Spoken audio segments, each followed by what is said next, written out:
Thank you for joining us for Weekdays Live with Reverend Al Sharpton. Take the time to share this broadcast right now.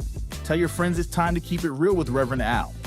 Comment your questions now in the chat or call Reverend Al Sharpton directly on air at 877-532-5797. Now stay tuned for Reverend Al. This is Reverend Al Sharpton. As you watch the broadcast, support National Action Network. Go to www.nationalactionnetwork.net and be involved. You can join, take your membership right online, www.nationalactionnetwork.net. Getting ready to start the program, but we need you to be part of the movement.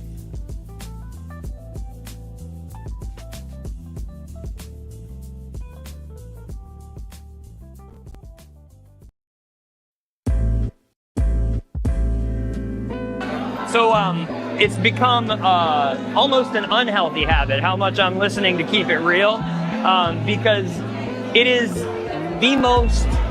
the realest thing on the air anywhere, whether it be online or whether it be on the radio or wherever it's coming into you from, because there's no one of Rev's importance and caliber who is as dominant a media figure as he is, who allows people to speak at length, and who he treats with equal respect and admiration with every call, whether he agrees with you or not. And I'm not gonna throw shade at anybody, but there are a lot of people with big platforms like the Rev has who are afraid to talk to the people and who are afraid that the people will keep it real with them. And he never shies away from anything any of us want to talk to him about. And he doesn't shut you up.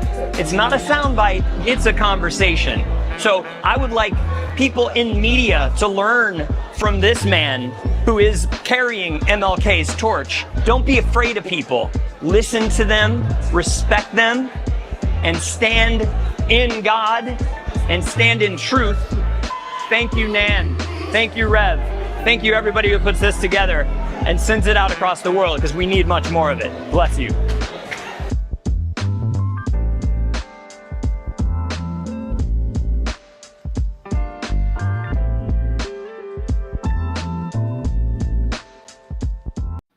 Around this is so wicked. Now they're going to, they released last night a memo that said that the FBI was investigating Good. They're trying to come up with something on the victim. Not they gonna investigate who shot her.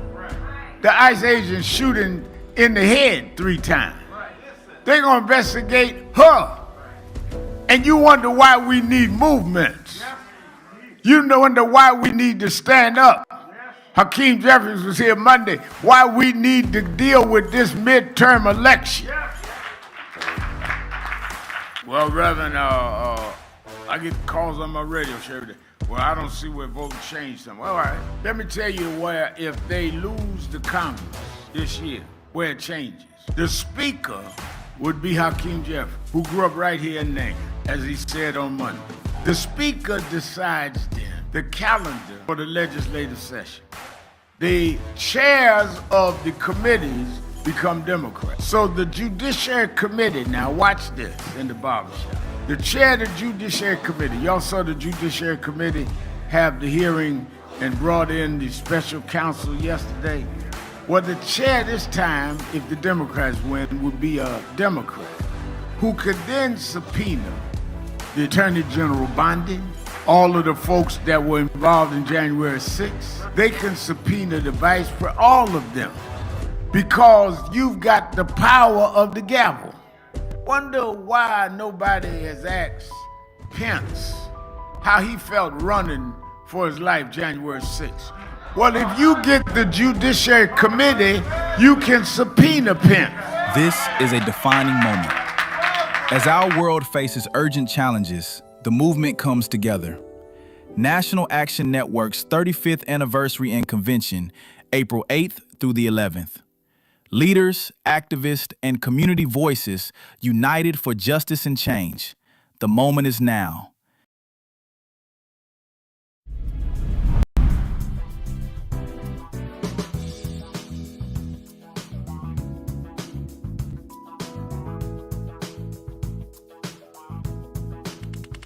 This is the first Thanksgiving I'm here in New York. Over 20 years. I'm just glad to be here with Rev today and to hand out the food. It's a blessing. It's a blessing. It's a blessing. It's Erica Ford, the Peace Doctor in the building. Here at the National Action Network, it's about thanks, it's about giving, it's about gratitude. It's about love. I feel it's important for you to understand. January 28th. Do you know what time it is? It's Al Sharpton's time. And for the next 3 hours, it's time to put aside all pretenses, deception, denial, or fronting. The time has come to keep it real on Keeping It Real with Reverend Al Sharpton. A very good afternoon to you all across the country, and good morning to our West Coast listeners. Welcome to those listening on Sirius XM, Channel 126, The Urban View, where talk empowers and becomes action. I'm coming to you live from our National Action Network corporate headquarters in New York.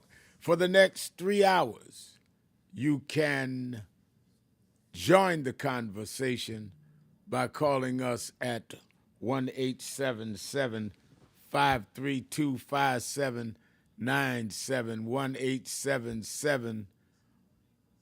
1-877-532-5797, or you can send a message on the message board, going to nationalactionnetwork.net, nationalactionnetwork.net, and you can post a message, and we will get to as many of you as we can. This is certainly a day with a lot to talk about, and it is the day before our 20th anniversary. 20 years ago tomorrow, I did the first radio show. I started to say telecast. That's TV, radio show. Started 20 years ago. National syndicated radio. Kathy Hughes, the founder and CEO of Radio and TV One, said, Rev Mal, do you want to do a radio show? I want to start a talk station. And I said, yeah, but I just had signed with some progressives in Chicago to do talk radio. She said, it's 2006. And she said, give me the number. I'll buy you out of that contract and bring you on. And she did. And I've been here ever since with the family. And 20 years, and we'll talk about that tomorrow. A lot to talk about today. Holman, the czar, as they try to call him, and I wish they wouldn't, because I think he thinks he is a czar, but he is in Minneapolis now,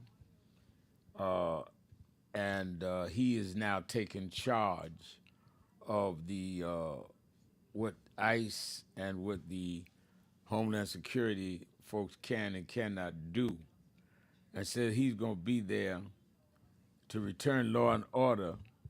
And he admitted that operations could be improved. Could be improved. Y'all shot 3 people, killed 2. Somebody need to be held accountable. So we're going to talk about that. He's saying he wants to deal with safety and de-escalation. What about prosecuting and having the officers, 2 officers shot Preddy. Didn't know he was even in possession of a licensed gun till after they were shooting him. So I wanted to hear somebody say something about justice. I see Christopher Jeremiah is saying on our message page, Holman the crook who stole $50K. No, I think it was, he put, they paid him off in a sack of money that the Fed said they had. It's proven. He never denied it. That's who they send to Minneapolis because Christy Knowles has messed up so bad.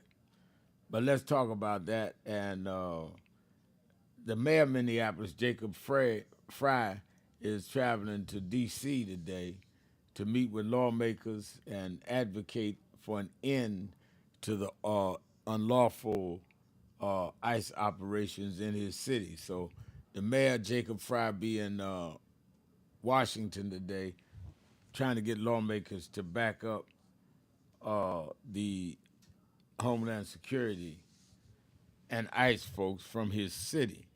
Then Minnesota Senator Amy Klobuchar announced she's going to run for governor of Minnesota amid all the turmoil. She enters the race. The present Governor Walz, has said he's not running for re-election. A couple of weeks ago, many of you know him. He was Kamala Harris's running mate. He's not running. She's running for Governor Klobuchar. And then we see that lawmakers in Texas are demanding the release of the 5-year-old that Congressman Castro, Jasmine Crockett, and others visited the detention center and demanded they let the 5-year-old go. And lastly, we're told that the Senate Democrats and the White House are making progress toward avoiding a partial government shutdown. The Democrats are pushing to strip the DHS funding unless there are real reforms. The Schumer and them going heads up this year on this one and won't back up. We'll see. We'll see. Akeem Smith is saying on our message board, Reverend Sharpton, what happened at the ICE detention center in Texas? Well, they came out and said it was awful and that people are being held under all kinds of circumstances. And they've blocked people from it, members of Congress, from going in federal detention centers. And it is against everything we're supposed to have.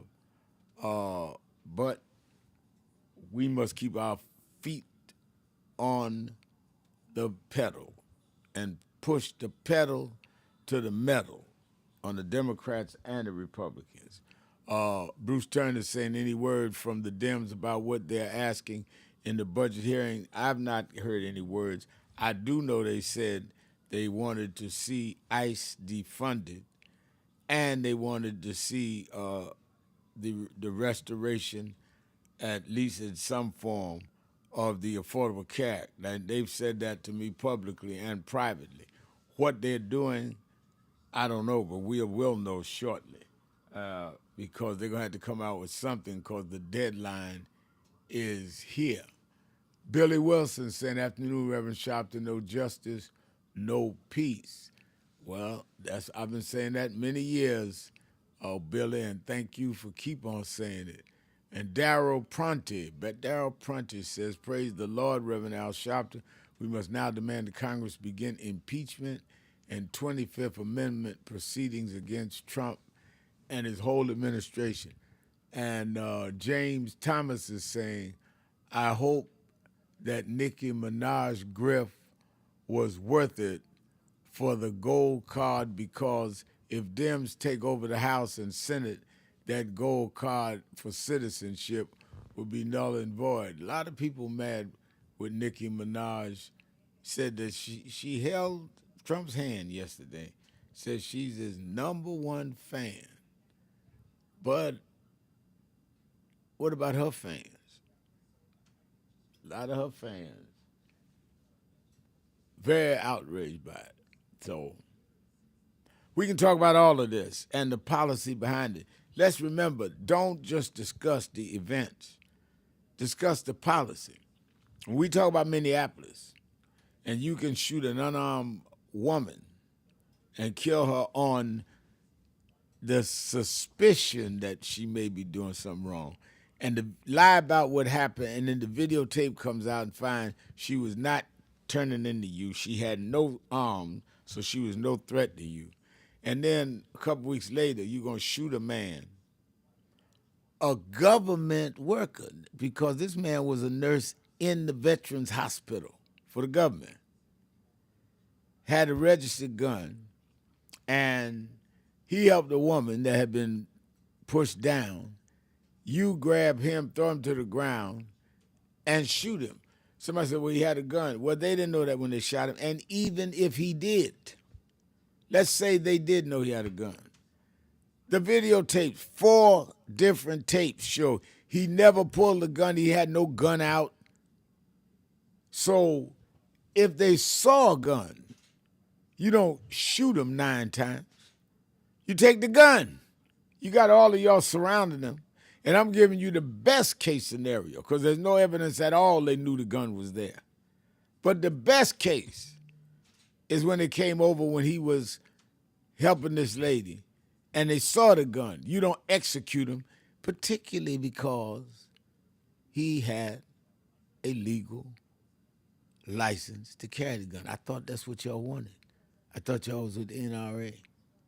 Oh, that don't apply if you're against our policies. So now we want every American with the NRA to have the right to bear arms, but if you oppose to us, we have the right to take you out of here. That's what this case is about with this young man. So all excuses you want, a lot of people are arguing about when they saw the gun. I'm saying give them all of that. It ain't true, but give them all of that. They saw the gun. They give you the right to shoot him 9 times, or you take the gun. Oh, let me make it plain to you. Did you do that January 6th when all them people were brutalizing people? Did you do that with Kyle Rittenhouse, who shot and killed during a demonstration in Kenosha, Wisconsin, around the police shooting? So when did y'all change the law? I missed that. I didn't think so. Keeping it real. Shopped in 20 years. I ain't got tired yet. Let me open up the phones. 1-877-532-5797. 1-877-532-5797. Shopton. Keeping it real. Be right back. Keeping it real. Many people cannot focus because they have not really come to terms with their calling and life purpose. In order to focus, you must also be clear on what you're focusing on. So if you're not clear on your purpose, if you're not clear on your life's calling, then focus on seeking that. Because if you just read the ways and roads you traveled that you didn't even choose, that were sort of just laid out for you by God, in that it's telling you, speaking to you about what your purpose is and what you were born to do and be. I learned the things that I didn't plan had to be planned by God, and God's plan was directed toward God's purpose in my life. And I focus on that. Not focus on what others do, not focus on how well they're doing or bad they're doing, but focus on whether I'm in line and aligned with what I'm supposed to be about.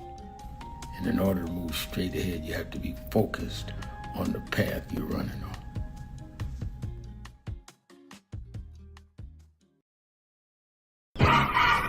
I want to talk to you. I want to talk to you. Just wait.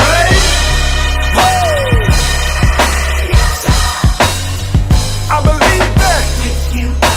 Good morning, morning, everybody. I hope the coffee has kicked in by now. I want to start by thanking your leader, the Reverend Al Sharpton, and everyone at the National Action Network for 35 years of standing up for civil rights and opportunity for everyone. And I couldn't be more grateful for the way that you have blessed the lives of so many, including mine.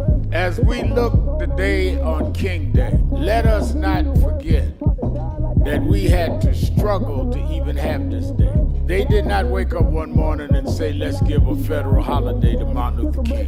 People petitioned, people marched. Let us remember now, as we bring our children and grandchildren up the Potomac, that they can see the Washington Monument, the Lincoln Memorial, the Jefferson Memorial, and one memorial that never served as president, but changed this country more than any other American, Dr. Martin Luther King Jr. This was an amazing MLK breakfast. It is truly an honor, and more importantly, this is an important day for us. I feel incredibly lucky and honored to be in this room on this day, celebrating Dr. King's legacy of civil rights, especially in the moment that we're facing on a national level. It feels like warmth and home being in this room. So I'm encouraged by today. I'm encouraged that we're getting out, we're protesting, but more needs to be done. We need to lean in. And let's keep fighting, because the job is not done here. And I just feel so honored to get this award. It's not about getting an award, it's about doing the work. And let's keep up with the work. Good morning, everybody. Governor Westmore. And as a former honoree of the National Action Network's Dr. Martin Luther King Jr. Breakfast, I want to begin by recognizing the leadership of this great organization. My guy, Reverend Sharpton, you're one of a kind. You've dedicated your life to safeguarding and advancing Dr. King's legacy, and I couldn't be more grateful for the way that you have blessed the lives of so many, including mine. I also want to thank Ebony Riley and her team, and Andrea Waters King and the entire King family. Your work continues to shape national conversations about equity and justice, and you inspire so many to pursue their own path in public service. And finally, I am thrilled to congratulate today's Visionary Award recipient, my guy, Mayor Brandon Scott. Mr. Mayor, you deserve this honor.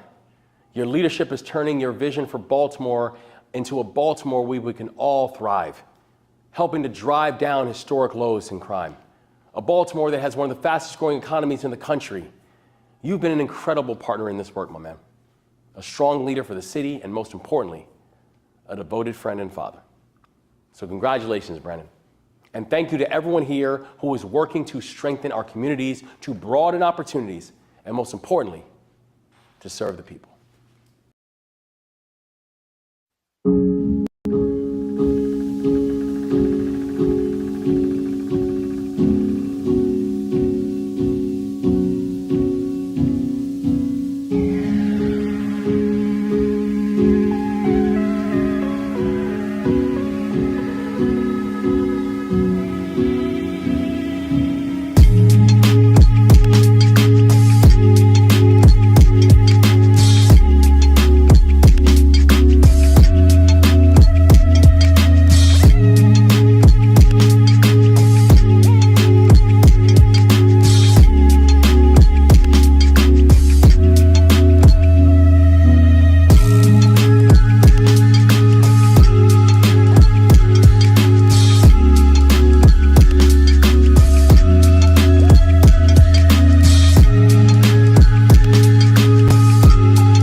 This is the first Thanksgiving I'm here in New York. Over 20 years. I'm just glad to be here with Rev today and to hand out the food. It's a blessing. It's a blessing. It's a blessing. It's Erica Ford, the peace doctor in the building. Here at the National Action Network, it's about things, it's about giving, it's about gratitude, it's about love. I feel it is important for you to understand that there's work out here to be done, but it starts with gratitude, it starts with giving, it starts with peace, it starts with love. Let's go. Before we feed our family, we got to make sure that we feed the community. That's right. That's what it's all about. We have to come with sharp phones. You come and you make sure you show up, serve the community. That's what it's all about.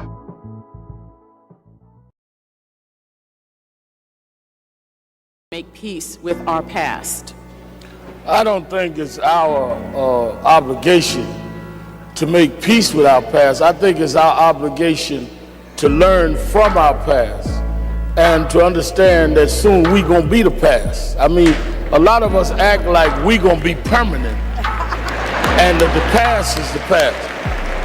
If we draw on the strengths of the past and uphold the dignity and the integrity of our people and then perform it at our highest level in our generation, as Dr. Moss said, that's our obligation. You know, one of the reasons that I've been so concerned about this cultural tone that we're in now is a lot of us have lost the dignity that our community has shown from Jamestown to now.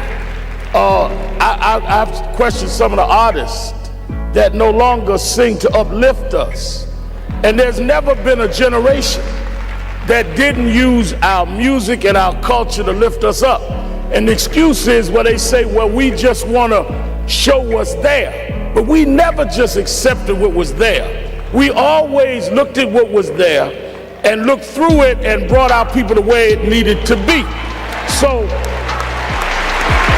in slavery time, we were singing Go Down Moses and Swing Low Sweet Chariot.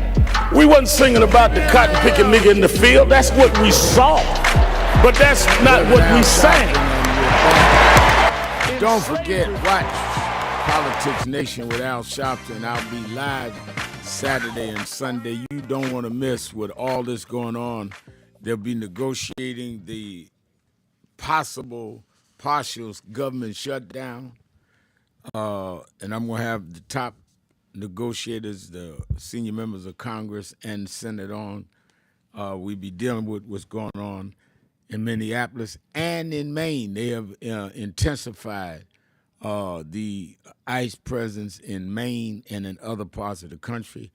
I'll be dealing with that. I'll be dealing with, of course, not only did they deal with if they do a partial shutdown or not, the issues are not only whether they're going to take ICE out, but whether they come back with a health plan that gives us the services the Affordable Care Act gave us. So a lot to talk about.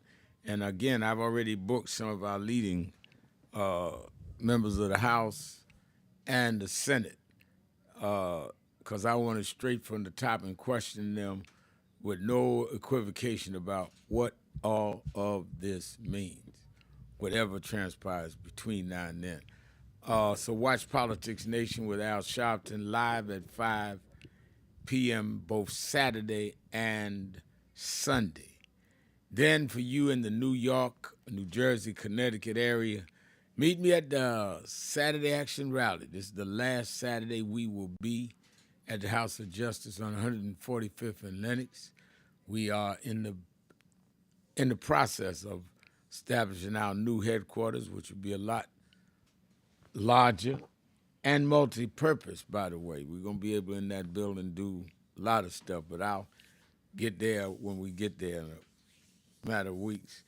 But anyway, we will have the last Saturday rally at the House of Justice on 145th and Lenox, 9 a.m. to 11 a.m. You that are not in New York or the vicinity can watch it live on Impact Television or on YouTube/NAN or at nationalactionnetwork.net. Go to live stream. And then starting next Saturday, Black History Month, we will start having all the Saturday rallies every Saturday at the historic Mother AME Zion Church, Mother AME Zion Church, and that's on 136th Street between 7th and Lenox in Harlem. Church of Frederick Douglass. Paul Robeson went to that church. In fact, Paul Robeson's brother pastored that church. And so much history that's appropriate that while we're in our transition, we go Black History Month to a historic church and operate from there for a couple of weeks. All right, and don't forget National Action Network Convention. I can tell you now that we're going to have some heavyweights, including some of the potential presidential candidates there, and leaders of workshops that you will definitely want to be in the room to hear what they've got to say and to address it from the audience. So go right now and register. I'm telling you, the numbers are higher than usual this far out, and I'm going to have to close it at a certain point. But go to www.nationalactionnetwork.net, www.nationalactionnetwork.net, or call the toll-free number 1-877-626-4651, 1-877-626-4651, and register. It's all free. All you got to do is get there. But you need to register to protect your seat. And I think that, I thought last year was great. I love that. Mayor Rodney Jones, the mayor of Queensbridge Houses, said, I just took flyers for the convention to Bishop Taylor's credit union. Bishop Taylor's out there in Long Island City, New York. So the mayor's out there promoting the convention already, and it's not even February yet. Love it. Democracy.fund says, God is good, National Action Network is good trouble.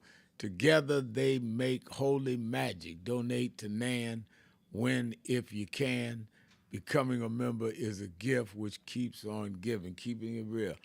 Brian is my man. I like Brian's always beating the drums, doesn't get tired. You know, Brian, I like folk like me, got a lot of energy. We can stick our finger in the socket and help the electric company out. That's how much energy we got. I don't try it, but I figure I'd say that. Let's go to the phones. 1-877-532-5797. Maybe we ought to take the break first because we right up on a break and then come back and take the calls. This obviously is an important day. Let's take the break. Be right back. Keeping it real. Shopton. Be right back.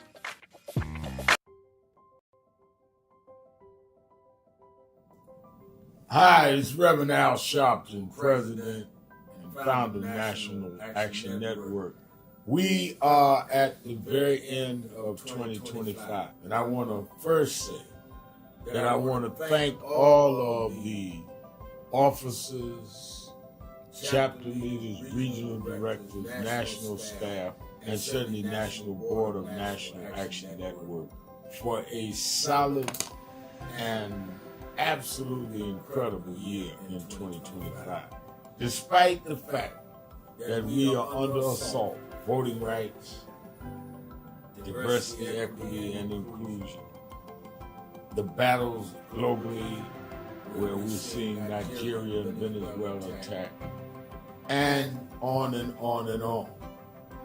We have been steadfast as an activist organization in the tradition of Dr. King. We started the year with a national call that thousands responded to, and we were in Washington on our side of town while Trump was being inaugurated on the other side of town. And we made a pledge. We told people to lift their hand and make the pledge. And we kept that pledge to work all year to keep the dream alive. And that led into when Trump went after DEI. We supported some that were boycotting, and we started boycotting something that had never happened. We said we're gonna go buy from those that have committed to keep DEI, and went in several cities around Costco and shopping. We've now bought stock in other companies. We're going to shareholder meeting and demand they continue DEI. We've had a sensational National Action Network convention covering the span of activity, from political empowerment to education, to how we deal with the black church, how we deal with black women development that has to deal with both discrimination based on gender and race. And of course, we came to Wall Street by the thousands and marched in late summer on the anniversary of the March on Washington. And people thought you could not get people out, and they came from all over the country. And we marched on Wall Street and had an enormous turnout.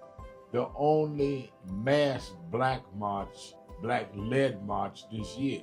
We had a lot of protests, a lot of marches. I salute all No Kings marches and all. But the black organization march, it welcomed everybody. We had white, black, everybody there. Was our march on Wall Street in August. And then our Triumph Award and on into our fall agenda of organizing, mobilizing. We've expanded. We've started chapters in about 12 new cities.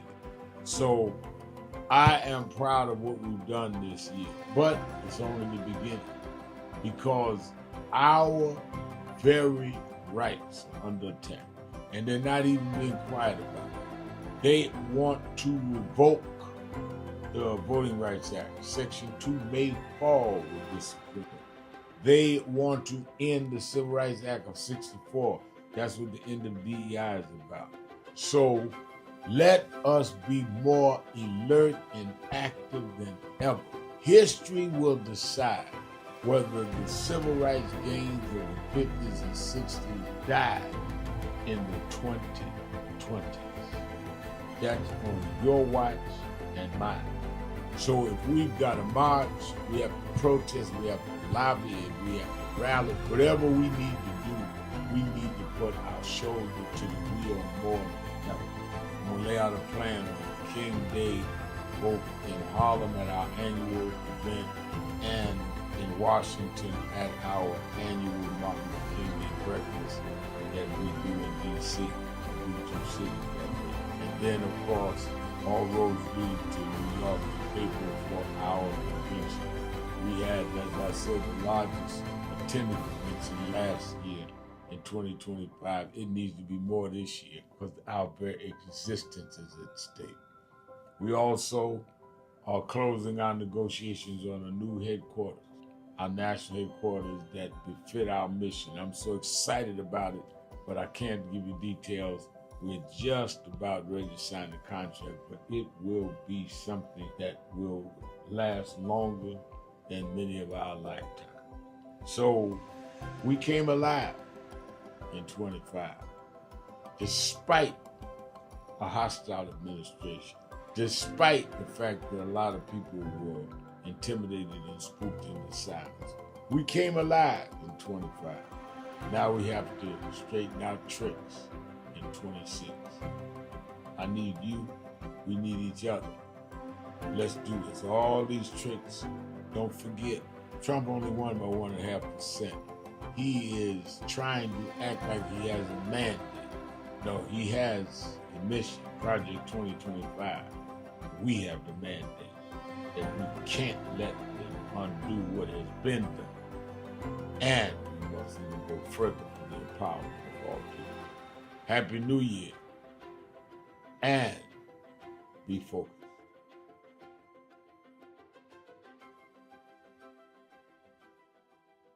King, Dr. Richardson, most of all, let me thank Reverend Al Sharpton for bringing us all here together today. The Urban Action Network. I am proud to be a candidate for the presidency of the United States of America.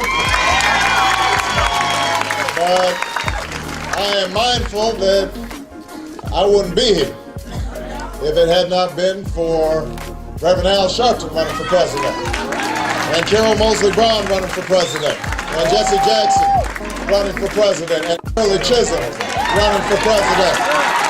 They paved the way, and I stand on their shoulders. When Coretta Scott King, the widow of Dr. Martin Luther King Jr., had this to say about Al Sharpton. A leader who has protested injustice with a passionate, unrelenting commitment to nonviolent action in the spirit and tradition of Martin Luther King Jr. And I am talking about your leader, our leader, the Reverend Al Sharpton. I celebrate the day you were born. You have been, over all of your years, such an extraordinary leader. You are a voice of truth, a voice of conscience, a voice of practicality around what we must address. Keeping it real. Keeping it real. Keeping it real. I am your host, Reverend Al Sharpton, and we're back 1-877-532-5797, 1-877-532-5797. Evangelist Ramsey, activist extraordinaire in New York, writes, no more tricks in 26 for me too, Rev. That's the theme of our national convention this year. End all tricks in 96. And they got a lot of tricks we're going to have to deal with. That's why you ought to be here with us. Akeem Smith, and I'm looking at it too, that it says that breaking news, Democrats demand a 5-year-old release from the Texas ICE facility. And it says, breaking news, Senate Democrats block DHS funding. Both I'm with. If the DHS, which is Department of Homeland Security, will not be part of the funding bill, if all the Democrats hold that, that's a good thing. I want to hear from some of y'all that always talk about what the Democrats don't do. If they did this, give them credit. Let's go to the phones. Let's go to Metroverse to Mr. Wells. Mr. Wells, we're keeping it real with Al Sharpton. Thank you, Reverend Sharpton. Allow me to use your platform. We don't agree, but what I have to say, there is some civility in the conversation, and that is not happening with individuals who I remember when you came to Cincinnati, and I talk about that when you wanted to run for president. It was a cold night back in 2003, and I was there in the room, and I'm doing that for credibility about us having some relationship when we have a conversation from that time until now. And what's happened with your career, what I've done in the last 23 years, and then the individuals in the spectrum, so to speak. Are you aware of what's going on in Cincinnati, Ohio, Reverend Sharpton? In terms of what? Ohio? In terms of what? Well, and for the audience out there, several years ago, back in 2021, when that bipartisan infrastructure bill was coming down, I think I'm the only I'm saying this analyst that put the numbers on the table, because I had to go back to my Facebook account, and I put a lock on a lot of my documents as an advocate because it's too valuable, and people tell me I don't know what I'm talking about. When I do the analysis, I get on a platform, if it's out of D.C., WOL, or VON out of Chicago, or somewhere else in this country, or your platform out of New York, it's too valuable as a researcher and a commentator than people who should be doing the work on the inside go like, well, I wasn't watching, but Wells is always watching. Give you a good example. You know Cecil Thomas, don't you? He's the president of that NAN board, Greater Cincinnati NAN. You know Cecil Thomas, right? Yeah.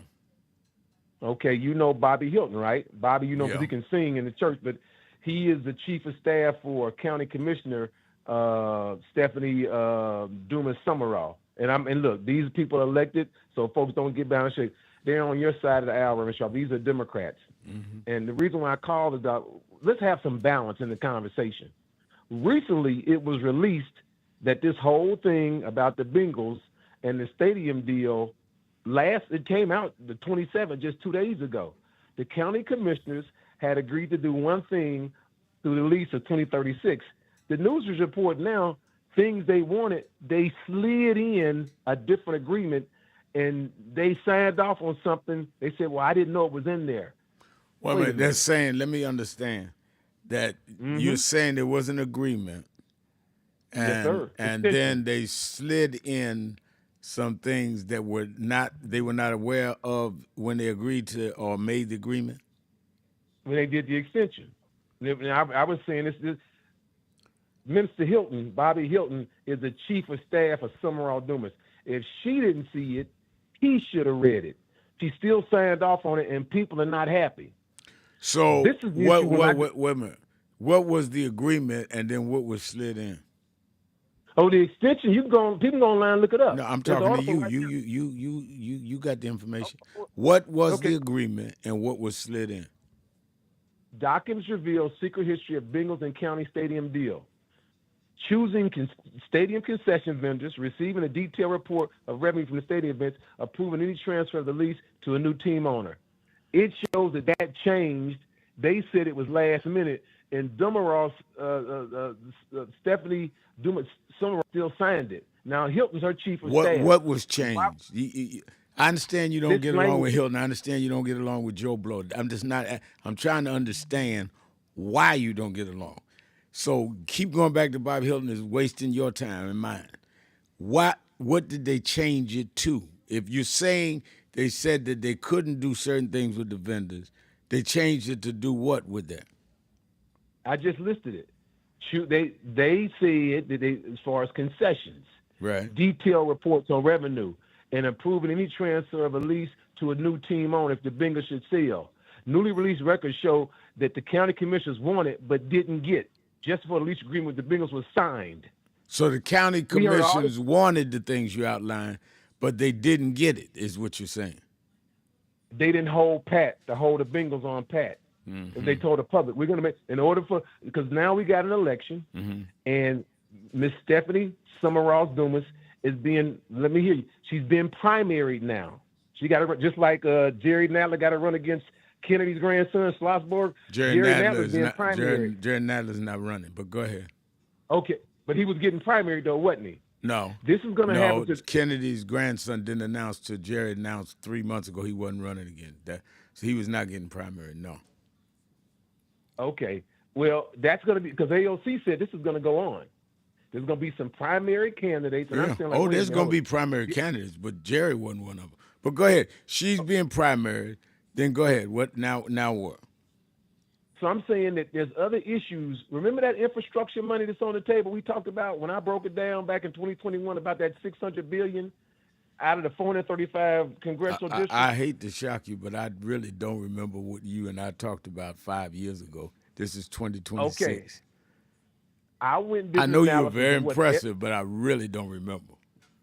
Okay, I'm saying that we got a Brent Spence building project for $3.6 billion on the table. Mm-hmm. $1.6 billion comes out of that infrastructure deal, and it lagged for 3 years. We got $1 billion from Ohio. We have $1 billion from Kentucky, $3.6 billion.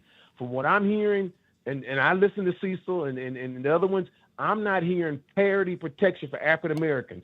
The gentleman that's over the deal for the construction company out of Chicago has a DEI background. His name is Marvin Jackson Walsh Group. I've listened to him. I sent him an email to have a conference. He don't want to talk to me.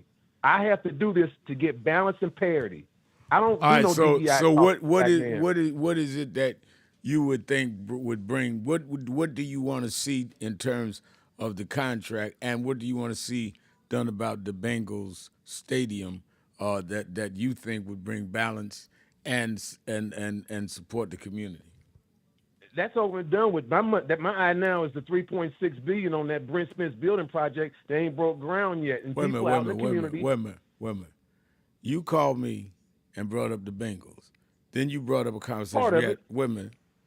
Then you brought up a conversation that we had 5 years ago. And when I asked you for the solution, you say that ain't why you called. After you talked to me for 5 minutes. Let's take the next call. Next time you call, what you call about, let's talk about that.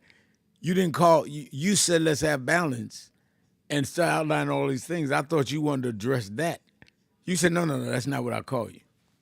Let me go to Rick in Germany. Rick, you're keeping it real with Al Sharpton. Good day, Brother Sharpton. Good day. I had three things I wanted to talk about, but I'll drop it down to one. Iran. What is going on in Iran, and what is Donald Trump gearing up to do in response? What is going on with Iran? He claims, he being Trump, that they put the carrier out there to make it clear that they were going to protect the Iranian protesters and that they were not going to have the regime do anything. And then he said, but they're not going to war. So I don't know why you send a vessel out there or why you threaten somebody. It's like me saying, I'm going to fight you, I'm going to put up my dukes, but we're not going to fight. Then why did you put up your dukes? It's a contradictory statement. Is Iran embroiled in the beginning of a civil war? It appears that there's some dissatisfaction, mass dissatisfaction in Iran. I don't think I'm qualified enough to say if it reaches the level of a civil war, but it certainly has reached high levels of civil discontent. Well, let me say in closing that I know that the ICE situation in America is getting lots of media attention, and you have to follow up with what's going on because it relates to law and black people there in America. But what's going on internationally, we had better pay attention because the wealthy pay attention to what's going on internationally. Congo and Sudan, we had better pay attention to. Thank you for the time, All Brother right, thank Sharp. you for your call, as always. Let me go to the message board. Demetrius Jones says, good day, Reverend Al. On yesterday, the FBI issued a warrant to confiscate the 2020 election data. This is very alarming. I feel they're going to interrupt the midterm elections. Now, this is critical. Out of nowhere, FBI went and to Fulton County, confiscated the ballots about the 2020 election. It's 2026 if somebody just woke up. This clearly is trying to undermine or put a cause for pause or suspicion on what is going on in terms of the Democratic Party, because that's what they're trying to imply, and the elections. I would not be surprised if they don't use that to interrupt the elections. And don't forget, you have a major Senate race in that state this year with Senator Alford.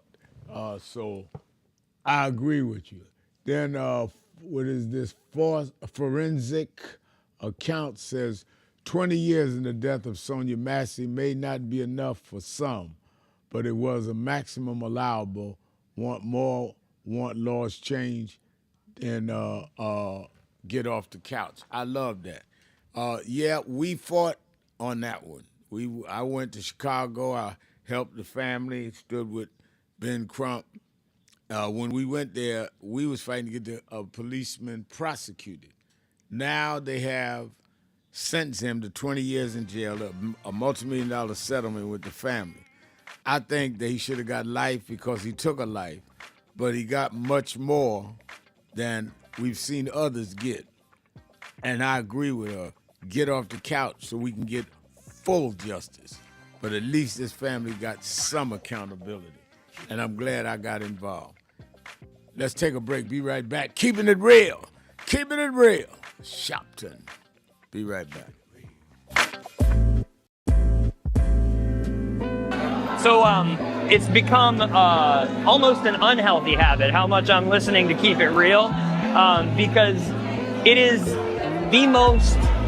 the realest thing on the air anywhere, whether it be online or whether it be on the radio or wherever it's coming into you from, because there's no one of Rev's importance and caliber who is as dominant a media figure as he is, who allows people to speak at length, and who he treats with equal respect and admiration with every call, whether he agrees with you or not.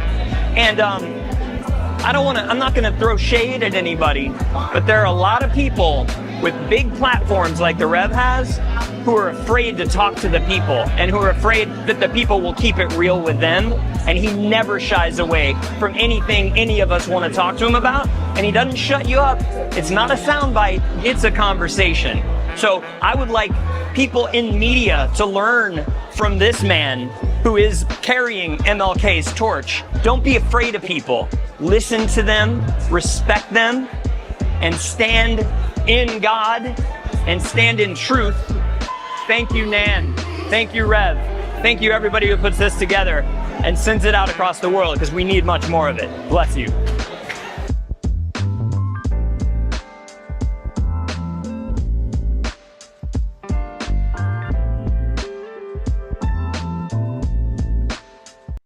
As we look today on King Day, let us not forget that we had to struggle to even have this day. They did not wake up one morning and say, let's give a federal holiday to Martin Luther King. People petitioned, people marched.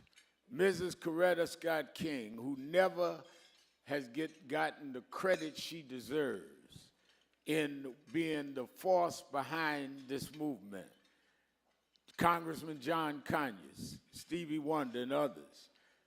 And Ronald Reagan, who had called Martin Luther King a communist, ended up being the president that had to sign the bill for Martin Luther King's federal holiday. The reason why we know struggle works is this holiday is a result of struggle, signed by a president that never thought it would be.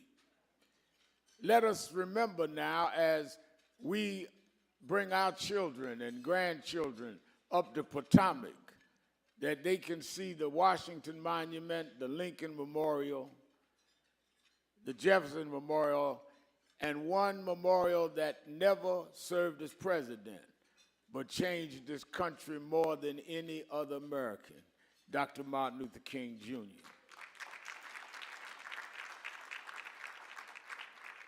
But we gather this morning because everything Dr. King stood for is at risk. As we speak, we're waiting to see what the Supreme Court will do with Section 2 of the Voting Rights Act, one of the major achievements of the King movement. As we speak this morning, this sitting president has declared war on DEI, diversity, equity, and inclusion, which is the core of the Civil Rights Act of '64. We are under attack, and we should not be taking this as a day off. This is a day on to fight to keep what was maintained. To see, I remember 6 years ago, Martin III and I were in Minneapolis leading the marches around George Floyd. I did the eulogy at his funeral. 6 years later, we see a white female, unarmed, killed in Minneapolis. We see people being racially profiled. We see that there are those that would want this to be the last federal holiday named after King. Don't you be deceived. This sitting president and his cohorts would want to end Martin Luther King Day. But just like we will not let them end this day, we will not let them end voting rights and Civil Rights Act and DEI.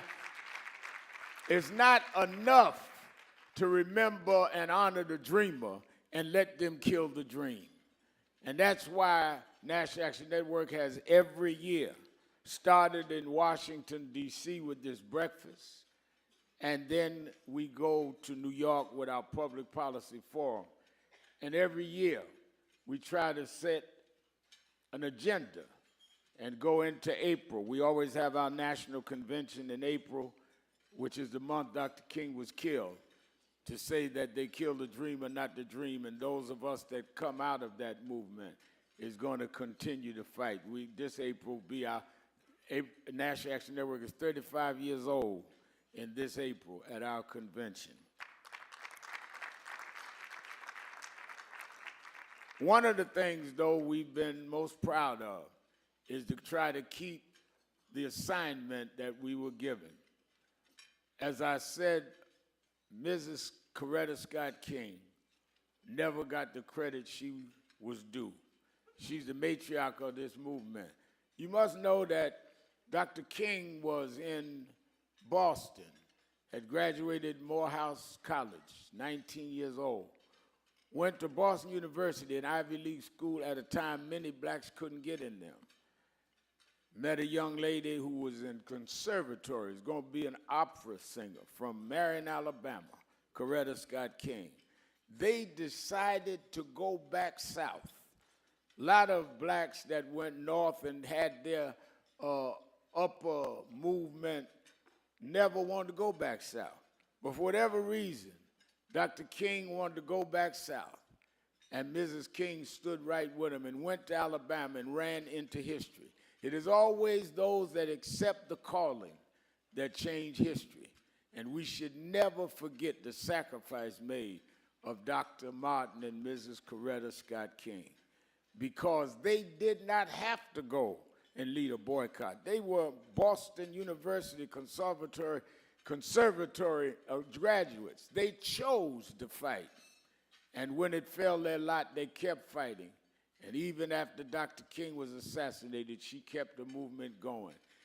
Martin III bonded me and his mother, and she used to reprimand me. Al, you got to be careful with your language. Al, I know you up north, but do this, that, and other. She got on me about being not only in the tradition in your actions, because we always was there, but even in your rhetoric. And it was because of that that it meant so much. For the last 30 years, Martin and I have walked step by step together because we had that bond, and I felt that Mrs. King gave us that. He has kept this dream alive all over the world. He has worked with the offsprings of Mahatma Gandhi to keep this tradition going. But I thought I knew a lot about how God operates because I've been preaching since I was a little boy. So I thought I'd never see another person in the spirit of Coretta Scott King. But Andrea Waters King walks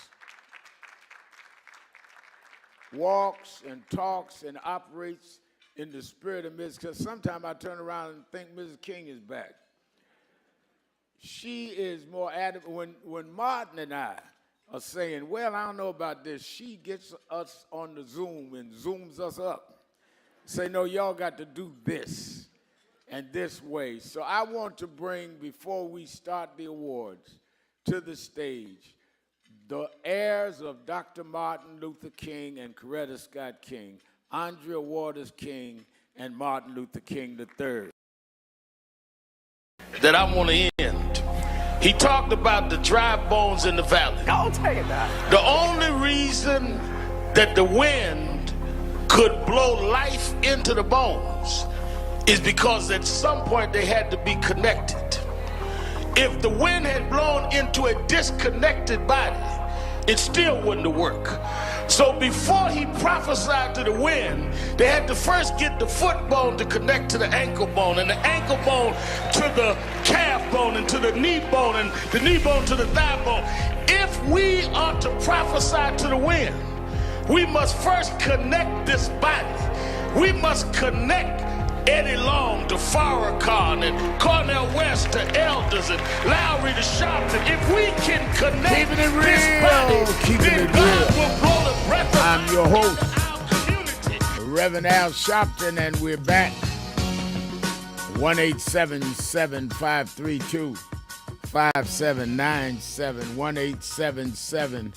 1-877-532-5797. I see the mayor, Rodney Jones, mayor of Queensbridge Houses. Now, I want y'all to get this, very important. He's writing about the Rooney Rule is not working as constituted.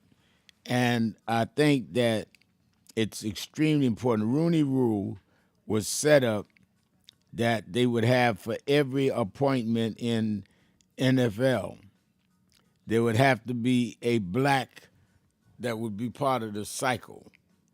He says the Rooney Rule is not working as constituted. There was 10 head coaching vacancies, and all 10 were filled by Caucasian men.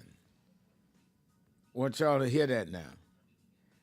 All 10 were filled by Caucasian men. Now, the reason I'm bringing this up is that the Super Bowl is next week, and everybody's talking about which team they're rooting for and not talking about whether the NFL is being fair with us. Because the Rooney Rule was a NFL, I keep hearing music underpinning, I can't even think. The Rooney Rule was set up, adopted in 2003, and named for Pittsburgh Steelers owner Dan Rooney, that requires teams to interview minority candidates for key football leadership jobs. You know, and the rule was created to address the historical low number of minority head coaches and executives. It originally required any team with a head coach vacancy to interview at least one minority candidate before making a hire. The scope has since expanded to cover senior football operations and others. So this is 2023. It started in 2003. We're in 2026, 23 years later, and they're hiring all kinds of vacancies. No blacks. We ought to be dealing with that with Super Bowl time. Because let me tell y'all, real now, y'all ain't going to get nobody to boycott no football team. Where your leverage is, that's why y'all need to come to Saturday meetings for you that are in New York, or watch it for you that's not. Where your leverage is no stadium can be built. And I guess that's what the caller was talking about in Cincinnati, but he went somewhere else and then wanted to come back in. And I got to be fed other callers. But no stadium can be built without municipal and state investments of capital and waivers to let you build it. So when you vote for a mayor or a county executive or a city council person, they ought to say, in order for you to build here and we give you clearance and we license you, you have got to commit that you are going to have a fair hiring practices from the top of the team to the bottom, and with your vendors and with your employees. So the owner can say all he wants, I'm with Trump, I'm against DEI. Good, then you build your stadium somewhere else, which most of them do not want to do. Because you have the leverage on the city council people, the mayors, and the county executives, because they're elected. So it's not what they dream up, it's what you make them do to get your vote. Oh, I forgot. Some of y'all don't believe voting make a difference. It does. Y'all that are going to watch the football game next week, you're watching it in a public stadium that the municipality and cities passed and in some cases invested in. You're watching it on a television network that the Federal Communications Commission, commissioners appointed by the president, licensed them to bring that football game into your home or wherever you're going to watch it. All that's got something to do with voting. I was telling a guy few years back. He said, I don't vote. I said, at least be ashamed to say that. Because when you understand how voting determines everything in your life, everything, clothes you buy has got to be passed by the apparel department in Washington. Medicine, food, all of that, FDA approved. When you understand that, you make yourself look crazy when you tell people, I don't vote. Why don't you just say, I got a slave mentality. I let everybody else make decisions for me. They'll decide whether the clothes is right. They'll decide whether the food is all right. I don't want to think for myself. Let's go to Cooper in New Jersey. Cooper, you're keeping it real with Al Sharpton. Reverend Al, good afternoon. Good afternoon. Rev, I love that. You know, I'm a political activist in South Jersey, and I just joined NAN. I'm going to start using that when I get people to get out and vote. I just got slave mentality. I let other people make my decisions. I like that. It's true. But it's true. But Rev, I'm calling today because I don't know if you heard about this or the callers, but they need to. Republican lawmakers unveiled the Make Elections Great Again Act. It's a new bill that would impose the most extreme federal voting restrictions in our history. And the new bill would go beyond the SAVE Act by imposing strict voter ID to vote, mandating voter roll purges, and banning vote by mail and more. That's crucial. That's critical and crucial. Now, is this a congressional bill, a Senate bill? I got to check. I don't know what level, but you know, the Republicans, they unveiled it. So I don't know what level it's on. I will do more research on that, but it is critical. And this is what kind of tie in what you just were talking about when, I don't vote. My vote don't matter. If it don't matter, they wouldn't be pushing this kind of bill. That's right. That's exactly right. That's exactly right. Yeah, well, I'm going to look this bill up. Now, give me the name of the bill again. The Make Elections Great Again Act. All right, let me check that out. I'm glad you called, and thank you for your call. Be at the convention because we need to ask about this bill to all of the people in office. This is really trying to undo, as they are in the Supreme Court, trying to undo the Voting Rights Act and put all kind of blocks to block us from voting, which is why it is inexcusable when we block it ourselves. Let's go to Ray in Cincinnati, Ohio. Ray? Yes, sir. Thanks for taking my call, Rev. You kind of beat me to the punch when it came to the Rooney Rule, because I was going to mention out of the 10 or 11 head coach vacancies, they were all filled by whites. Even the offensive coordinators and the defensive coordinators, I didn't see. Maybe there was maybe one or two, but I didn't see any.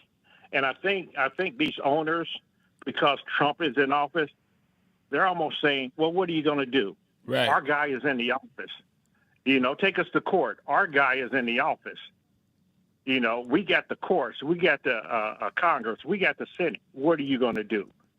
So I think the owners, they got bold this year and said, well, we're going to do what we're going to do. Ain't a damn thing you can do about it. You know, I mean, that's just my opinion. But let me say this, Rev, and I think this is important, is that you stood up for the Rooney Rule. You talked about it for years. Right. You know, it's you know, the commentators on, you know, in sports, they all bring it up. But what you don't hear is 80% of the athletes in football are black. They don't bring it up. Right. You know, it's almost like they're saying, well, we'll let everybody else take care of it while we make our millions. Right.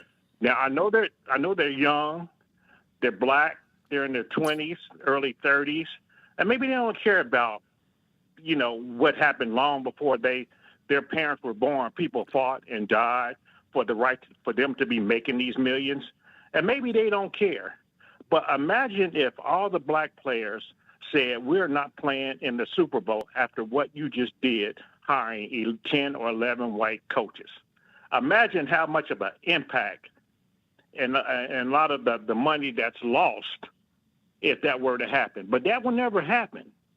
Like I said, and I don't know if it's the fact that they were young and maybe a lot of them came from nothing, and they got the big head and they got the cars, they got the mansions, and as long as that money keep rolling in, they're happy as a lark, and they'll say, well, let's just let Reverend Al Sharpton deal with that. Let's let other people deal with that while we play ball. Well, that's just my opinion. I would not disagree with you, and because I can tell you there has been more than one that has retired and come and told me they wish they had gotten involved. They felt that they should have left it to us. And then there have been others that ran into problems, both in the game or in the neighborhood, that they call us. Never call us now about the Rooney Rule. Never call us about discrimination. But they get pulled over by a cop and get harassed. Then they want to call us and support us. And I do, because that's what we do. But I tell them that I didn't know you had my number. I didn't know you knew who we were. So I think you're right. One of the things I learned as a young activist when I started 13 years old is that this is a thankless job. Those that you help ain't going to thank you, and those that do roll with you are people that never directly helped you, that you ever helped. A lot of people that call this show over the last 20 years and have been very complimentary, lifted my spirits, are people that I never helped, never touched. And people that you have, many of them you never hear from. Multi-million-dollar settlements, big contracts, and they like you owed it to them. But that's all right, too. You get your reward elsewhere. I appreciate your call. Let's take a break. We'll be right back with more of you and your calls. 1-877-532-5797. Shopton, keeping it real. Be right back. So who is Al Sharpton anyway? Who is this 33-year-old preacher without a church? A number of black New Yorkers as well. He is little more than a pudgy exhibitionist who can be counted on to show up, bullhorn in hand, at every racial incident.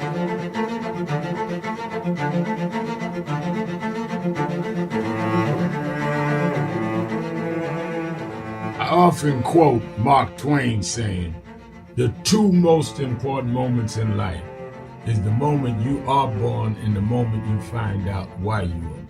I had a very troubling conversation the other day that prompted me to do this little video. Young man that I've known a while came to me, and he was crushed. I mean, really crushed, because people were criticizing his work. He's in the ministry, but he's also an actor. And he said he couldn't understand why people were jumping all over, criticizing him, trying to find scandalous and derogatory things about him.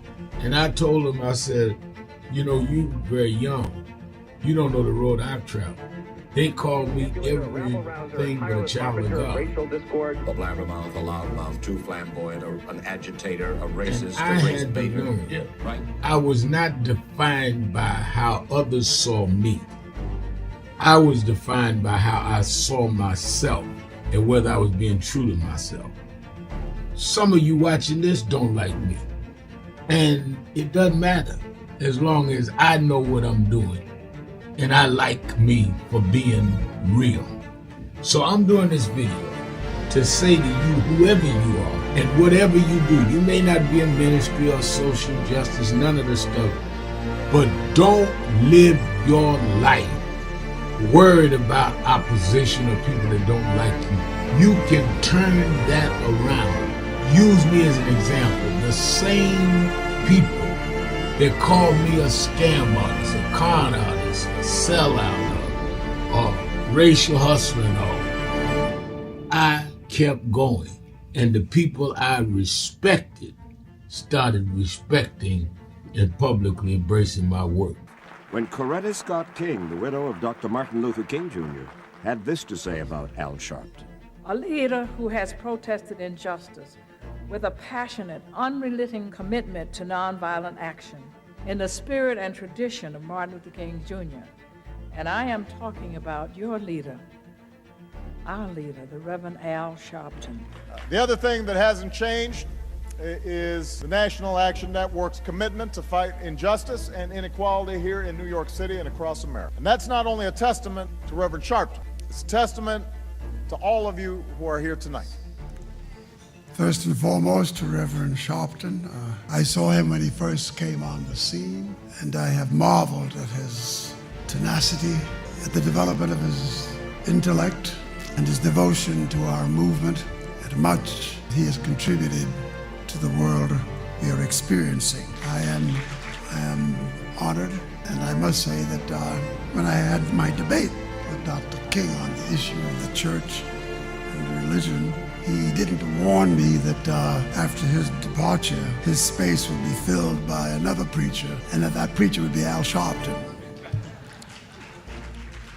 All you want in life is people that matter to you to say you did all right.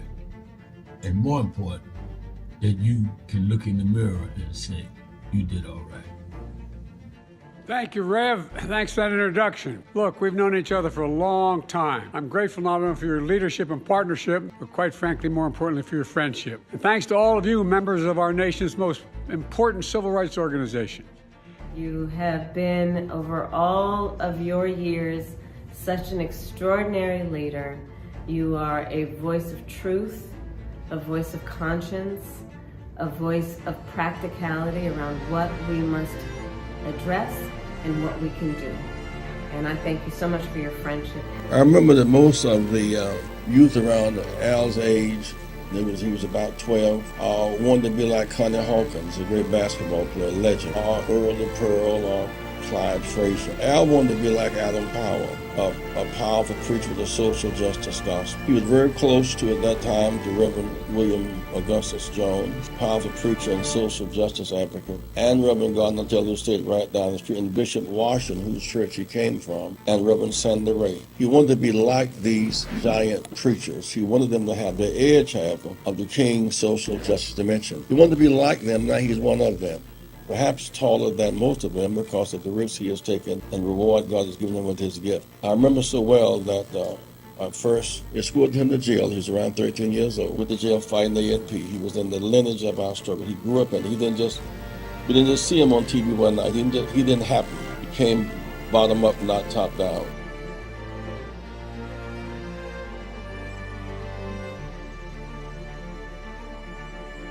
And I think that is extremely important about the funding. But I also want to add how they're changing what can be taught.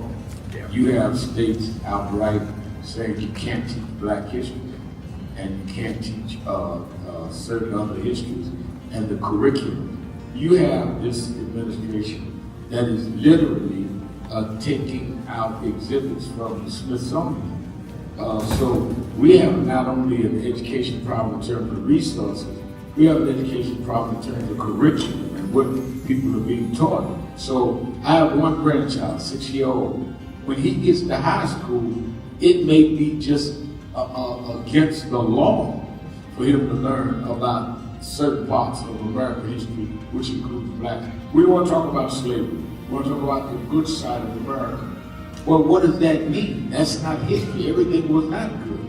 And I think that that is the threat that we've got to fight, which is why we've got to fight with the courts and the streets, because they're literally changing the textbooks as we go. As they do that, they change the opportunities, because then the fight against affirmative action is not having access to these institutions and telling these institutions, this whole fight around DEI, which they did, started in Harvard with a Black woman president. Started with them saying you can't teach diversity in an Ivy League school like Harvard. It didn't start in Little Rock at the high school.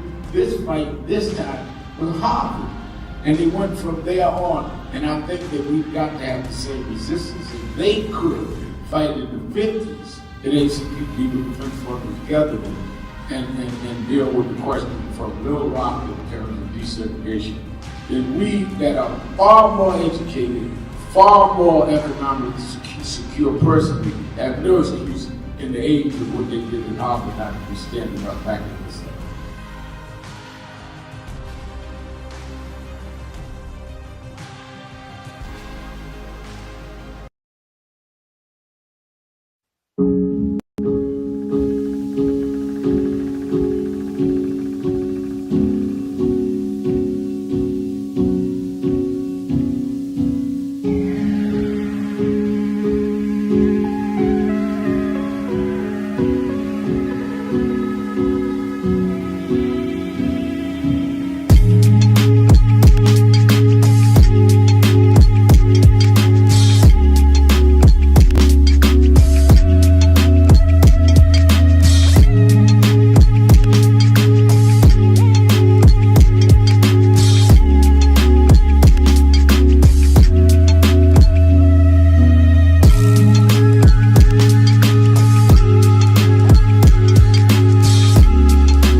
1-877-532-5797, 1-877-532-5797. And we always on Thursday get into the policies of what is going on. And we have, pardon me, we have our policy. I guess some would say policy wonk. I'd say our policy definer and extraordinary explainer, and that is the CEO of the Protestant Welfare Agencies in New York and the Vice Chairman of the National Board of National Action Network, the one and only attorney, Jennifer Jones Austin. How you doing, Jenny? You're blessing me, sir. You're putting a smile on my face and making me work hard so I can earn all of the generous words you said about me. Well, you work hard anyway. You deserve those words. Let's start with what's going on with the DHS, Department of Homeland Security. The Democrats have, I've checked during the break, have successfully so far blocked the spending bill, saying that they want to change the DHS, some even saying they wanted to eliminate it. Explain how they can block it, because they don't have the majority of the Senate, but they need a certain amount for a bill to pass of this magnitude, and the Democrats, if they all stay the line, can block this spending bill indefinitely and may even lead to a partial shutdown. Right. Well, we've got to remember is the way that the spending shutdown, the shutdown on when we were trying to get a budget passed back in the late 2025, the way that the Republicans actually ultimately got something through was with a couple of Democrats and independents, 6 to be exact, aligning with the Republicans to give them the vote to move forward with the Senate bill that provided for the expiration of the Affordable Care Act enhanced tax credits for people who were well above the poverty line so that they could keep getting health care subsidies. The Democrats and the independents went along with the Republicans, and we lost that fight, if you will. And so what was always understood was that they'd have to come back because it was just a temporary, stay, if you will, on the government not having money to move forward. And so now we're back with the spending the bill here again in January. And what the Democrats have been saying is we do not want any more funding to go to ICE. ICE already has $75 billion. ICE does not need any more money. In order for the spending bill to pass, again, it's got to have 60 votes. So if the Democrats hold the line and you have a few Republicans with them, then the Republicans will not have the votes to pass a spending bill that provides money for ICE in the coming, in this year and over the next several months. So right now, what it looks like is that they're holding firm.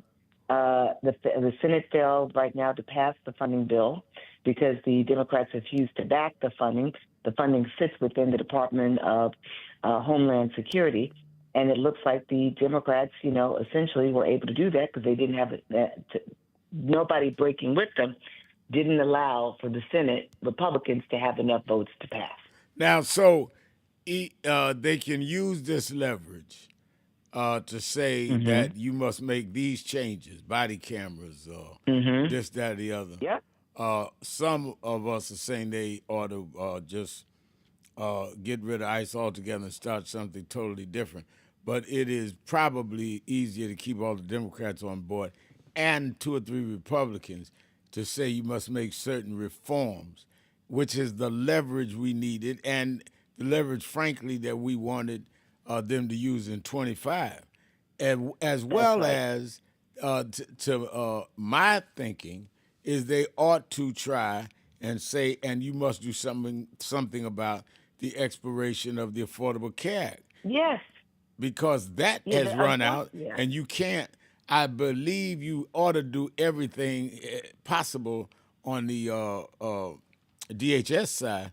But the people's premiums are doubling and tripling now because they did not do this for the deadline December 31st, 2025.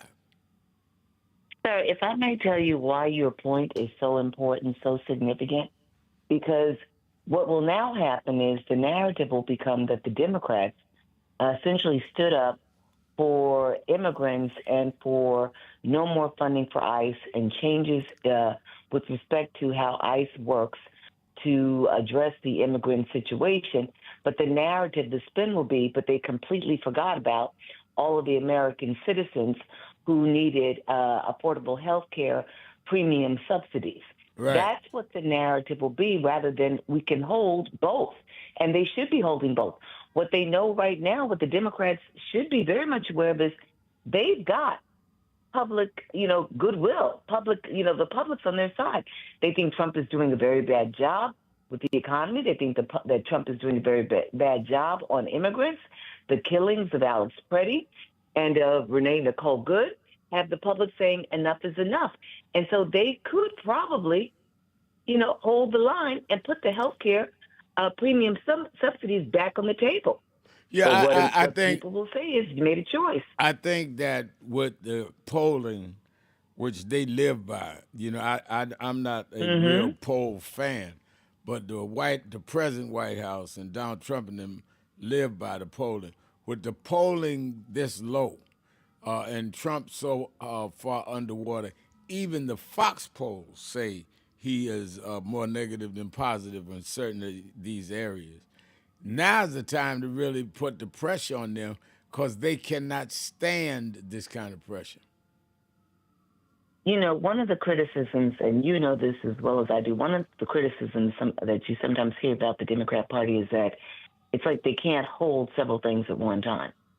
And this is what this looks like here. They have leverage because you've got Senate Republicans, you have congressional Republicans are very anxious right now about the midterm elections.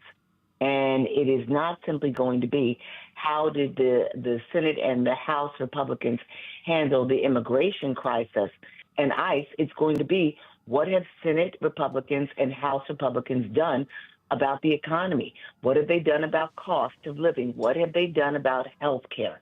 And if the Democrats were thinking this through right now, I believe they would actually be bringing both to the table and using both as leverage. Absolutely. And all right, let's take the break. We'll be right back. Keeping it real. Shopton, Jones Austin. Be right back.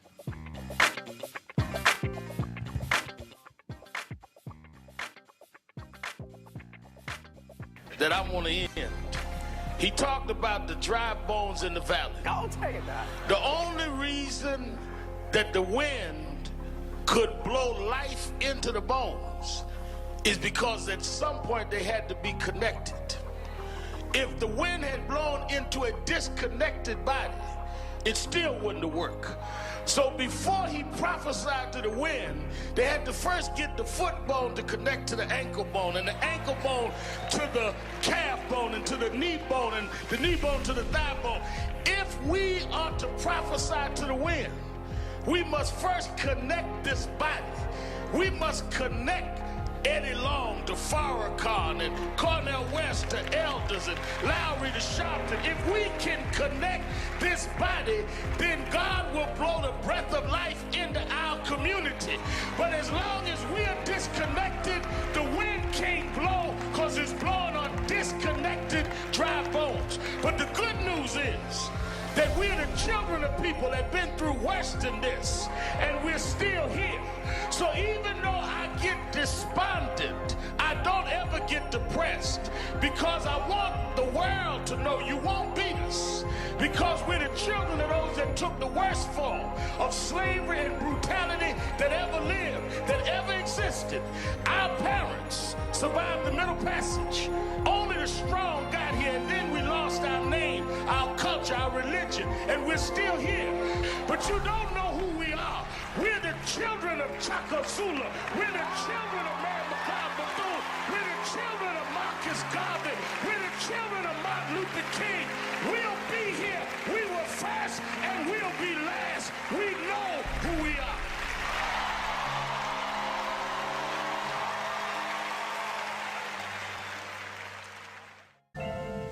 Thank God I was blessed to have both in my life.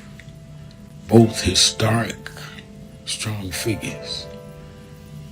But if I misused them and listened to not only figures that are not as historic as them, but figures that had nothing to do with the calling and purpose of my life, I would live confused.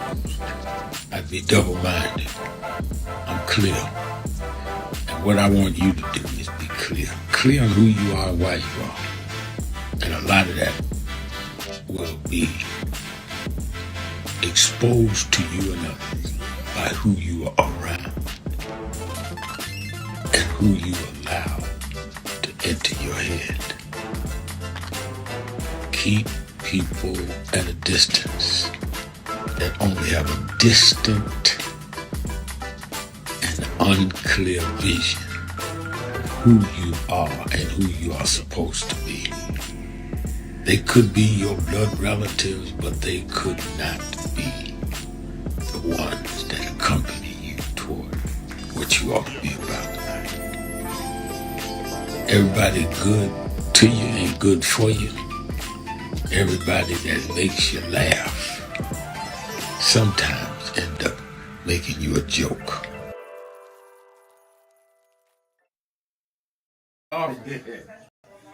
Rev, you know, you were right there From the beginning. with the stuff that Yep.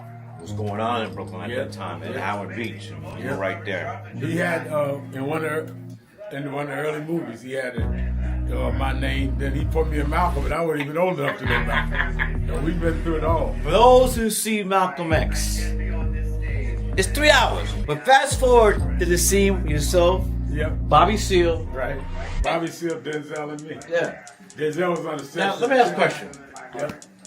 What was your weight on that scene? I probably about 270. I was bigger then. Yeah. Still had the hair, man. Yeah, you had the head on. Yeah, it was Denzel, yourself, and Bobby Seale. Yeah, all in one scene. And also, there was no cut. We went like this. That's right. That's right. That's right. Yeah. Only Spike could have done that. It's my brother right here. My baby. Brooklyn's in the house. Yes, sir. Brooklyn's in the house. BK.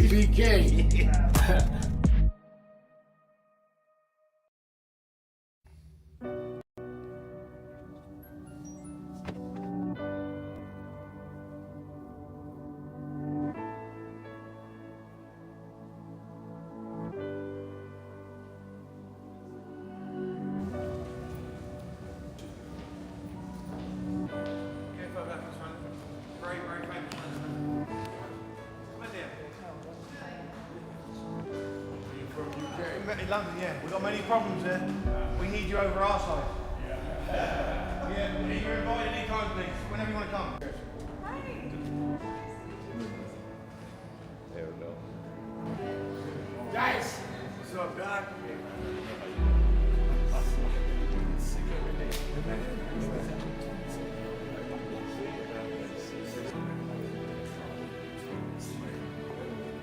So we are in not a political dilemma, we are in a moral dilemma. And if the black church does not come with a prophetic voice, then who's going to do it? We can go through all the data, all the statistics, all we're going through in the workshops, but the question is, where is the action going to be? We all believe in Jesus. Jesus didn't teach theology, he healed people. And they learned the nature of the theology based on his healing. We've got to heal this nation. And if we heal this nation, the nation will return to our churches. But we've become silent and compromised. And we try to blame it on, I'm not in this. You are in this. You live it, your members live it. Unemployment now is higher now than it's been since the pandemic. Yet we survived. There's no history in the world of any people that went through the kind of psychological, cultural, and physical slavery like blacks did in America. The only reason we're still here is because of our faith. We had no external strength. We had an internal strength. And it was the God that we were taught by our mamas and grandmamas that brought us through. And I don't care who's sitting in the White House, we cannot betray the God that brought us through.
Do I seem excited? I am excited because this Saturday, the National Action Network Saturday Action Rally starts live on WBLS 107.5 FM in New York. We're going to expand. Every Saturday morning, we're live on WBLS 107.5 from 10 a.m. to 11. You'll hear the message. You'll feel the energy. You'll be involved. You won't be sitting around talking about, oh my God, look at what's happening. You'll be involved in dealing with what's happening. I'm excited, and you should be excited too. Turn on WBLS 10 a.m. every Saturday morning. I have a message for you. And if you want to, you can come to the House of Justice and be there live. 145th Street and Lenox Avenue. We kick off at 9, and we don't stop until we deal with getting our people energized.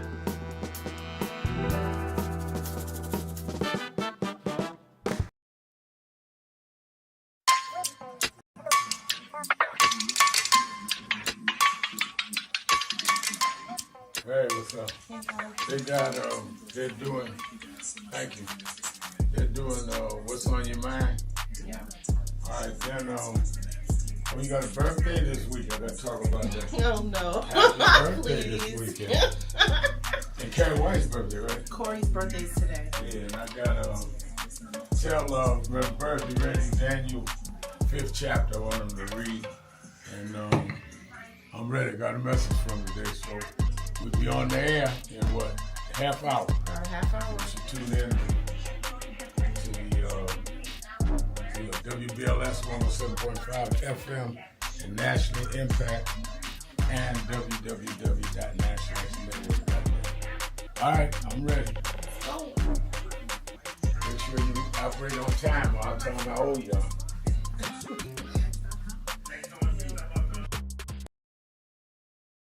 King, Dr. Richardson, most of all, let me thank Reverend Al Sharpton for bringing us all here together today. The Urban Action Network. I am proud to be a candidate for the presidency of the United States of America. But I am mindful that I wouldn't be here if it had not been for Reverend Al Sharpton running for president, and Carol Moseley Brown running for president, and Jesse Jackson running for president, and Shirley Chisholm running for president. They paved the way, and I stand on their shoulders. when Coretta Scott King, the widow of Dr. Martin Luther King Jr., had this to say about Al Sharpton. A leader who has protested injustice with a passionate, unrelenting commitment to nonviolent action in the spirit and tradition of Martin Luther King Jr. And I am talking about your leader, our leader, the Reverend Al Sharpton. I celebrate the day you were born. You have been, over all of your years, such an extraordinary leader. You are a voice of truth, a voice of conscience, a voice of practicality around what we must address and what we can do. Thank you, Rev. Thanks for that introduction. Look, we've known each other for a long time. I'm grateful not only for your leadership and partnership, but quite frankly, more importantly, for your friendship. And thanks to all of you, members of our nation's most important civil rights organization. For over 3 decades, the National Action Network has stood on the front lines for our communities, fighting for justice, lifting up the voiceless, and showing up where it matters most. Presidents, world leaders, and global changemakers have all testified to Reverend Al Sharpton's impact and National Action Network legacy of good trouble in the fight for equality. This holiday season, our commitment grows even stronger. We're expanding food distributions, toy drives, and direct support for families who need us now more than ever. Stop right now and join the movement. Around this is so wicked. Now they're going to, they released last night a memo that said that the FBI was investigating good. They're trying to come up with something on the victim. Not they gonna investigate who shot her. The ICE agent shooting in the head 3 times. They're gonna investigate her. And you wonder why we need movements. You wonder why we need to stand up. Hakeem Jeffries was here Monday. Why we need to deal with this midterm election. Well, Reverend, I get calls on my radio show every day. Well, I don't see what folks Keeping it changed. real. Well, I'm your let host. me tell you where if they Reverend Al lose the Sharpton, and we're back. this year. 1-877-532-5797. Attorney Jennifer Jones Austin is our co-host. I'm sorry I had to take that call. I'm working on several things. Politics Nation with Al Sharpton is going to be hot this weekend. Make sure you watch it. I'm booking some of the leadership in the Senate and the House. We do not know where we will be by that time, or Saturday or Sunday, but we do know they have agreed to come on and explain where we are, and they know that if we are nowhere, I'm coming straight at them. If we are, they're going to have to explain it. So make sure you're on watching Saturday and Sunday, 5 p.m. Eastern Time on MS Now, formerly known as MSNBC. And, of course, I'm talking about dealing with the Affordable Care Act, dealing with the spending budget, dealing with ICE in Indianapolis as well as Texas as well as Maine, and all of the above. Also, you that in the New York, New Jersey, Connecticut area, meet me or beat me to the Saturday Action Rally at the House of Justice. This is our last Saturday at the location, 145th and Lenox, and it is going to be a great rally. So be there at 9 a.m. to 11 a.m. We're going to have our goodbye rally at that site. Made a lot of history at that site. And then, of course, starting next Saturday, which is the first Saturday in Black History Month, we will start having the Saturday rallies temporarily for about 4 to 5 weeks at the historic Mother AME Zion Church, 136th Street between Lenox and 7th. Church of Frederick Douglass. Paul Robeson was a member of that church. Madam C.J. Walker's funeral was at that church. So we're going where we belong, Black history, right in that building. And we'll be there until we move into the new House of Justice that's going to blow your mind. Also, don't forget National Action Network Convention. It will be April the 8th through the 11th at the Sheraton, New York. It's free. If you can't go every day, if you can't come in for every day, register and say what you can come in. All our workshops, everything, plenary sessions. We're going to have many of the names that are in politics and entertainment and across the board. Even some athletes have called. But I'm not dropping names for a few more days. I don't want people to come because they were fans. I want people to come because they want to be involved. Go to www.nationalactionnetwork.net or call the toll-free number at 1-877-626-4651. Jenny, the fact that there's health care, affordable health care, I'm very concerned about DHS, but I'm also equally concerned about health care. The predictions was up to 25 million people could be impacted by this. Again, because, we know that healthcare in many states across the country is sometimes it's the number one cost for families. It competes in other states with housing and in some states childcare as well.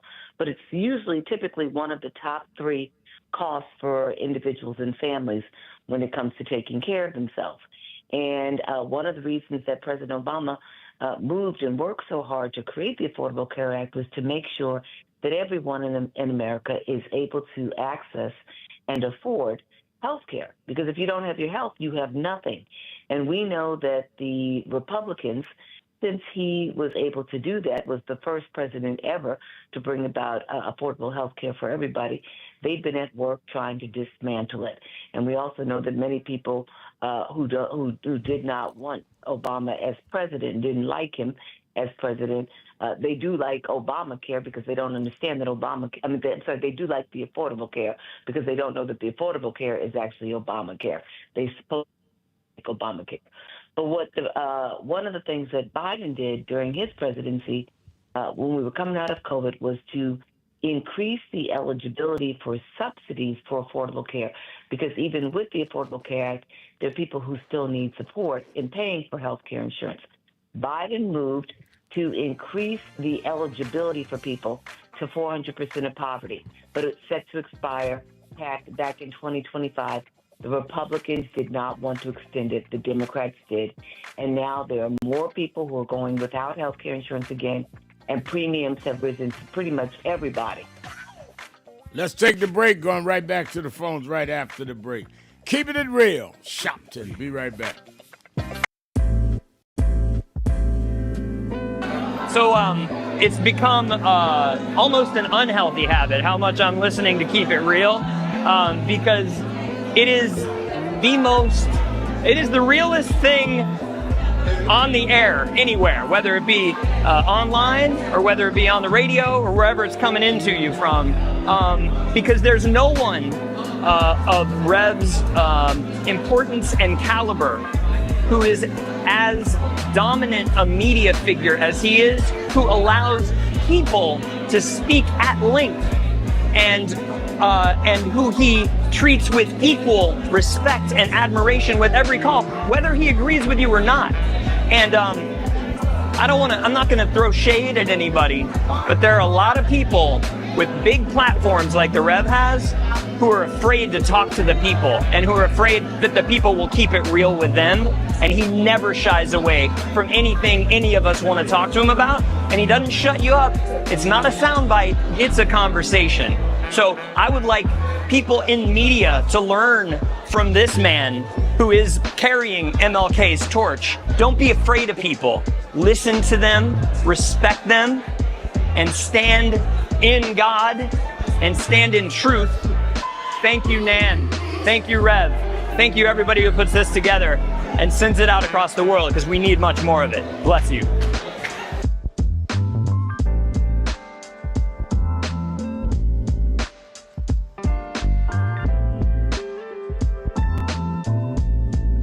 Many people cannot focus because they have not really come to terms with their calling and life purpose.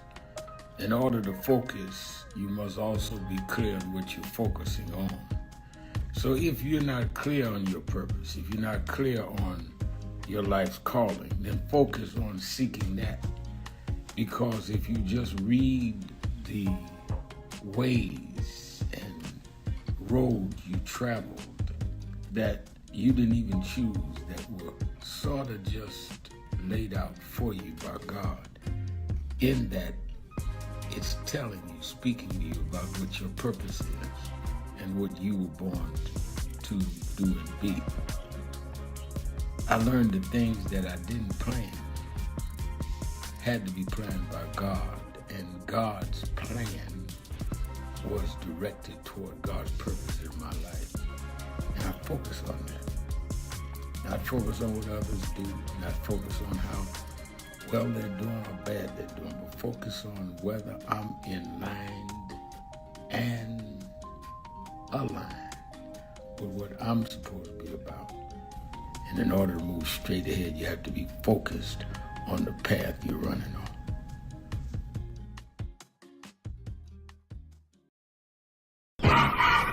I want to talk to you. I want to talk to you. Just wait.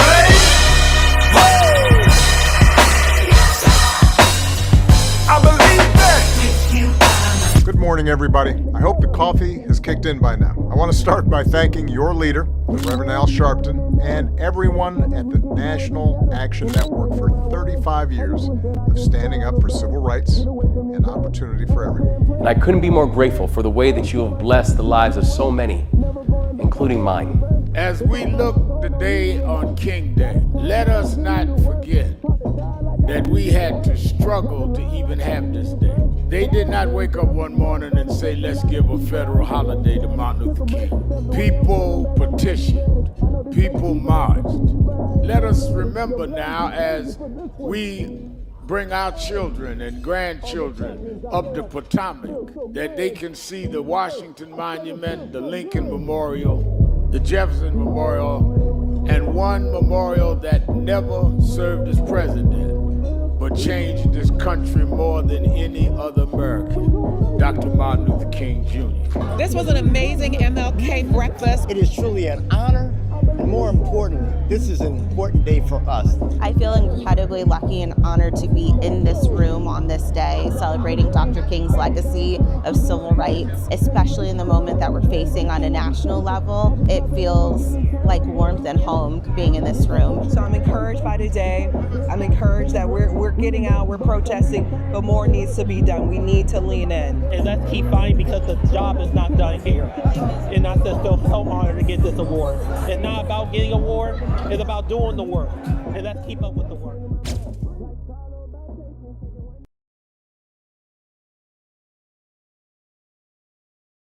So who is Al Sharpton anyway? Who is this 33-year-old preacher without a church? A number of black New Yorkers as well. He is little more than a pudgy exhibitionist who can be counted on to show up, bullhorn in hand, at every racial incident.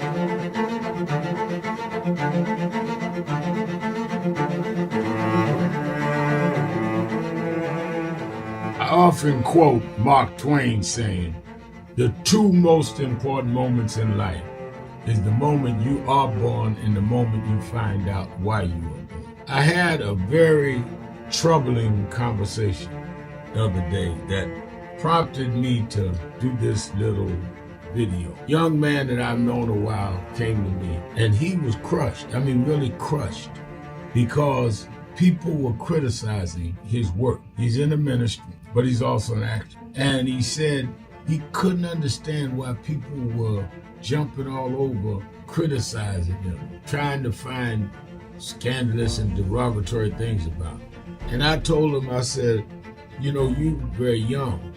You don't know the road I've traveled. They call me everything but a child of God. A blabbermouth, a loudmouth, too flamboyant, an agitator, a racist, I had to learn. Yeah, right. I was not defined by how others saw me. I was defined by how I saw myself and whether I was being true to myself. Some of you watching this don't like me. And it doesn't matter as long as I know what I'm doing and I like me for being real. So I'm doing this video to say to you, whoever you are and whatever you do, you may not be in ministry or social justice, none of this stuff, but don't live your life worried about opposition or people that don't like you. You can turn that around. Use me as an example. The same people that called me a scam artist, a con artist, a sellout, or racial hustler and all, I kept going. And the people I respected started respecting and publicly embracing my work. When Coretta Scott King, the widow of Dr. Martin Luther King Jr., had this to say about Al Sharpton. A leader who has protested injustice with a passionate, unrelenting commitment to nonviolent action in the spirit and tradition of Martin Luther King Jr. And I am talking about your leader, our leader, the Reverend Al Sharpton. The other thing that hasn't changed is the National Action Network's commitment to fight injustice and inequality here in New York City and across America. And that's not only a testament to Reverend Sharpton, it's a testament to all of you who are here tonight. First and foremost, to Reverend Sharpton. I saw him when he first came on the scene, and I have marveled at his tenacity, at the development of his intellect, and his devotion to our movement, and much he has contributed to the world we are experiencing. I am honored, and I must say that when I had my debate with Dr. King on the issue of the church and religion, he didn't warn me that after his departure, his space would be filled by another preacher, and that preacher would be Al Sharpton. All you want in life is people that matter to you to say you did all right. And more important, that you can look in the mirror and say you did all right.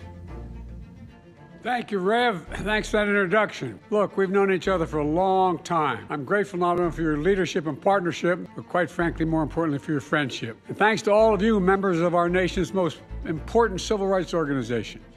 You have been, over all of your years, such an extraordinary leader. You are a voice of truth, a voice of conscience, a voice of practicality around what we must address and what we can do. And I thank you so much for your friendship. I remember that most of the youth around Al's age, he was about 12, wanted to be like Connie Hawkins, a great basketball player, legend, or Earl the Pearl, or Clyde Frazier. Al wanted to be like Adam Powell, a powerful preacher with a social justice gospel. He was very close to, at that time, the Reverend William Augustus Jones, powerful preacher and social justice advocate, and Reverend Gardner Taylor State right down the street, and Bishop Washington, whose church he came from, and Reverend Sandy Ray. He wanted to be like these giant preachers. He wanted them to have the edge, however, of the King's social justice dimension. He wanted to be like them, now he's one of them. Perhaps taller than most of them because of the risks he has taken and the reward God has given him with his gift. I remember so well that first escorted him to jail. He was around 13 years old with the jail fighting the ANP. He was in the lineage of our struggle. He grew up in it. We didn't just see him on TV one night. He didn't happen. Keeping it Came, brought him up, and Keeping it real. I am your host, Reverend Al Sharpton. Attorney Jennifer Jones Austin is our co-host. Let's go right back to the phones, Attorney Austin. Let's go to Deshaun in Washington, D.C. Deshaun, you're keeping it real with Sharpton and Austin. He hung up, sir. He hung up. Oh, he's not there? I wanted to talk to Deshaun. In the 20 years, tomorrow's our 20th anniversary, Jennifer. He's been one of these distinguished callers.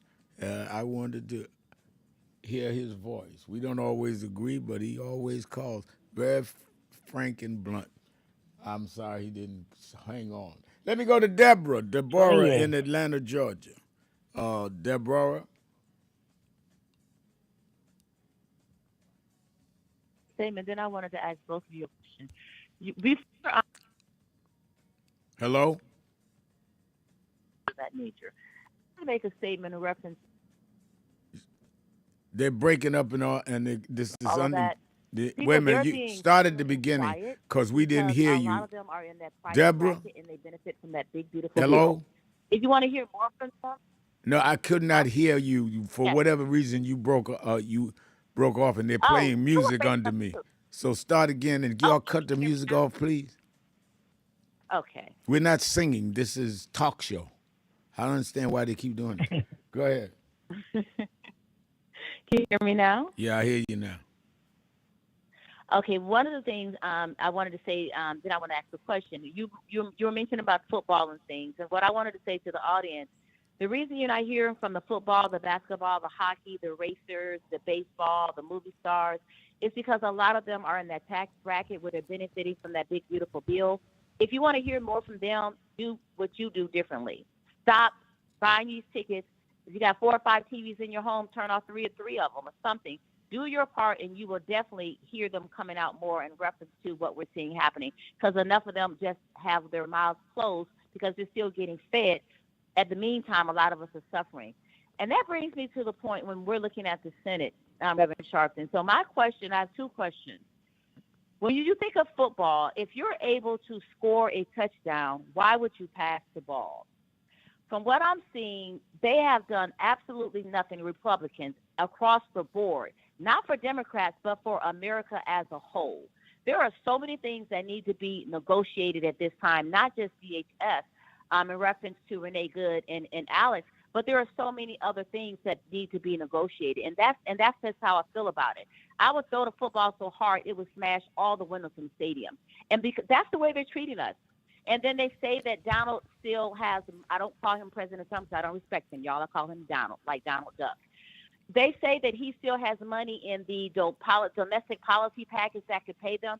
Trust me, it's going to be bankrupt like everything else he's put his hands on.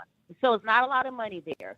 And with that being said, the second question is, if they start impeachment, because that's what most of America wants to see right now, I wanted to know how soon would the process be where they could start charges, not just on Trump, but on Bondi, but on Noam, but on a lot of these individuals. And I personally don't think it's enough to take off the mask, because there are so many people that are infiltrated with ICE.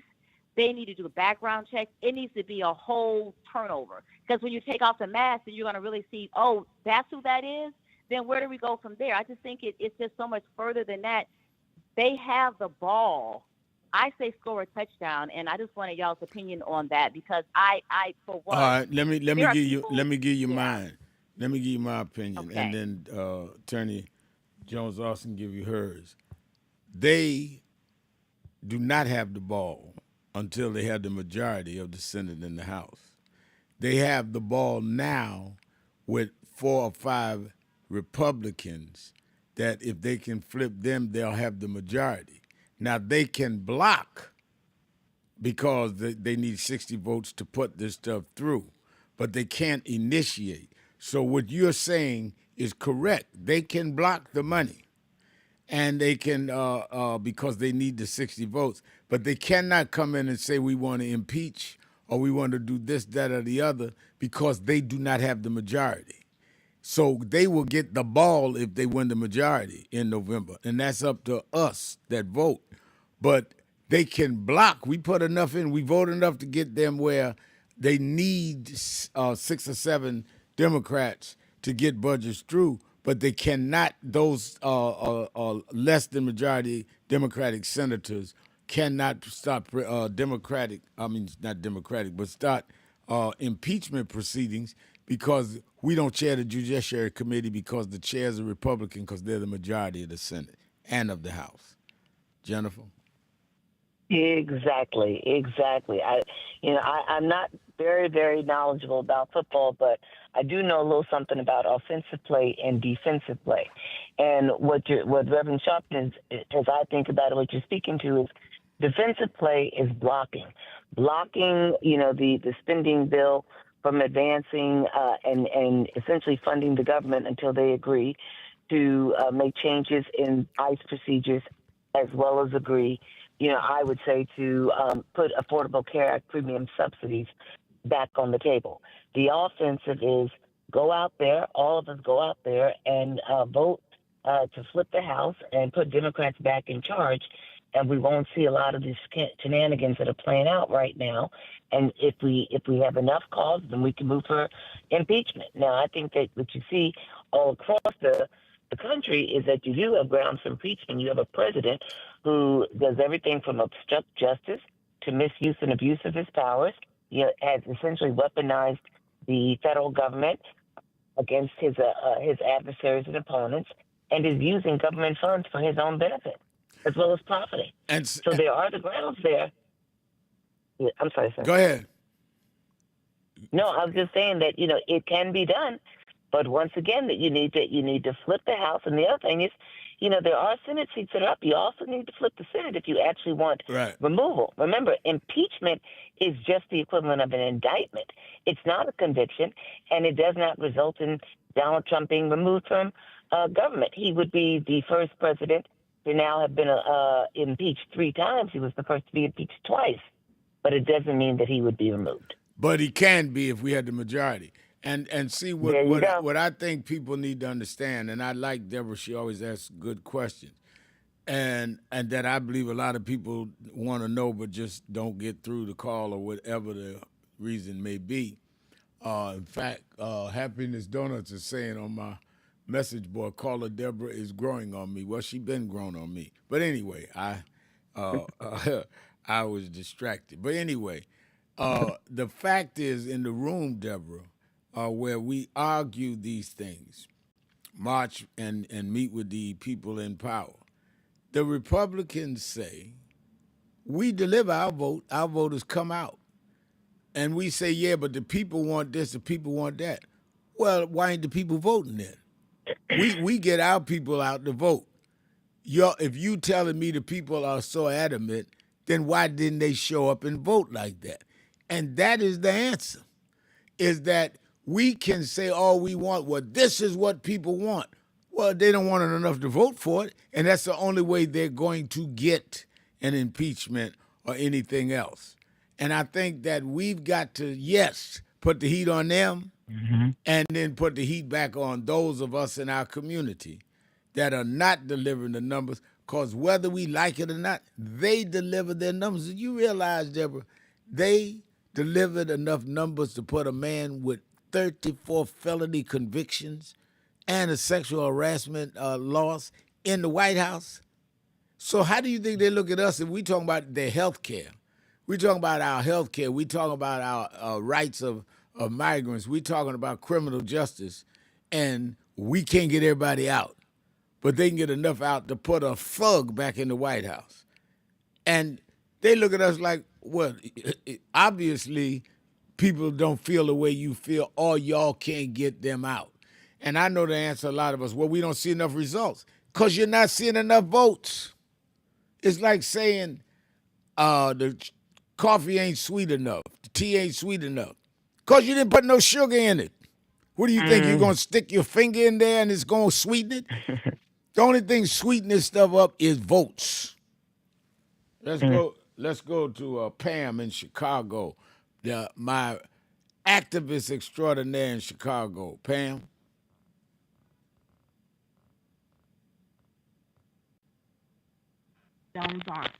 Hello? Yes, I'm here. hear. Can you hear me? I hear you now, yes.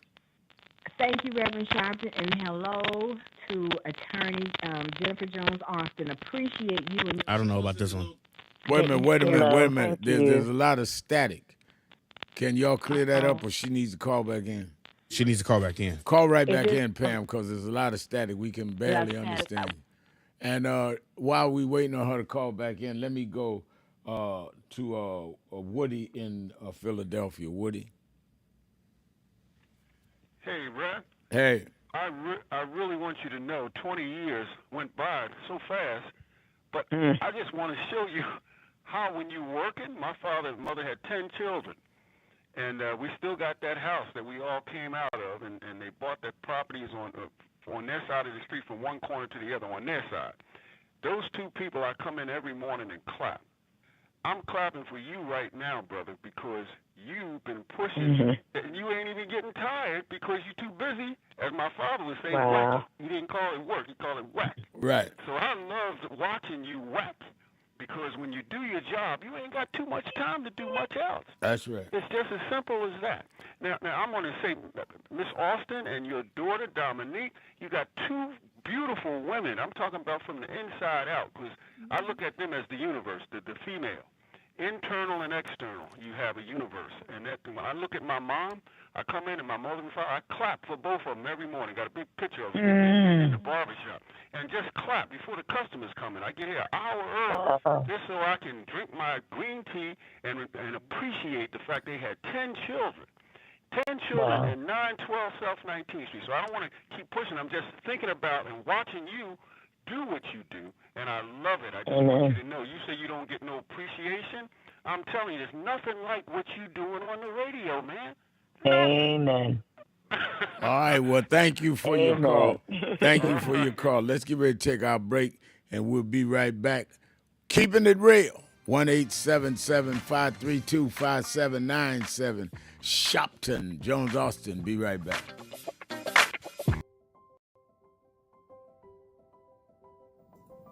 Hi, it's Reverend Al Sharpton, President and founder of National Action Network. We are at the very end of 2025, and I want to first say that I want to thank all of the officers, chapter leaders, regional directors, national staff, and certainly National Board of National Action Network for a solid and absolutely incredible year in 2025. Despite the fact that we are under assault, voting rights, diversity, equity, and inclusion, the battles globally where we're seeing Nigeria and Venezuela attacked, and on and on and on. We have been steadfast as an activist organization in the tradition of Dr. King. We started the year with a national call that thousands responded to, and we were in Washington on our side of town while Trump was being inaugurated on the other side of town. And we made a pledge. We told people to lift their hand and make the pledge. And we kept that pledge to work all year to keep the dream alive. And that led into when Trump went after DEI, we supported some that were boycotting, and we started boycotting, something that had never happened. We said we're going to go buy from those that have committed to keep DEI, and went in several cities around Costco's and shopping. We've now bought stock in other companies. We're going to shareholder meeting and demand they continue DEI. We've had a sensational National Action Network convention covering the span of activity, from political empowerment to education, to how we deal with the black church, how we deal with black women development that has to deal with both discrimination based on gender and race. And of course, we came to Wall Street by the thousands and marched in late summer on the anniversary of the March on Washington.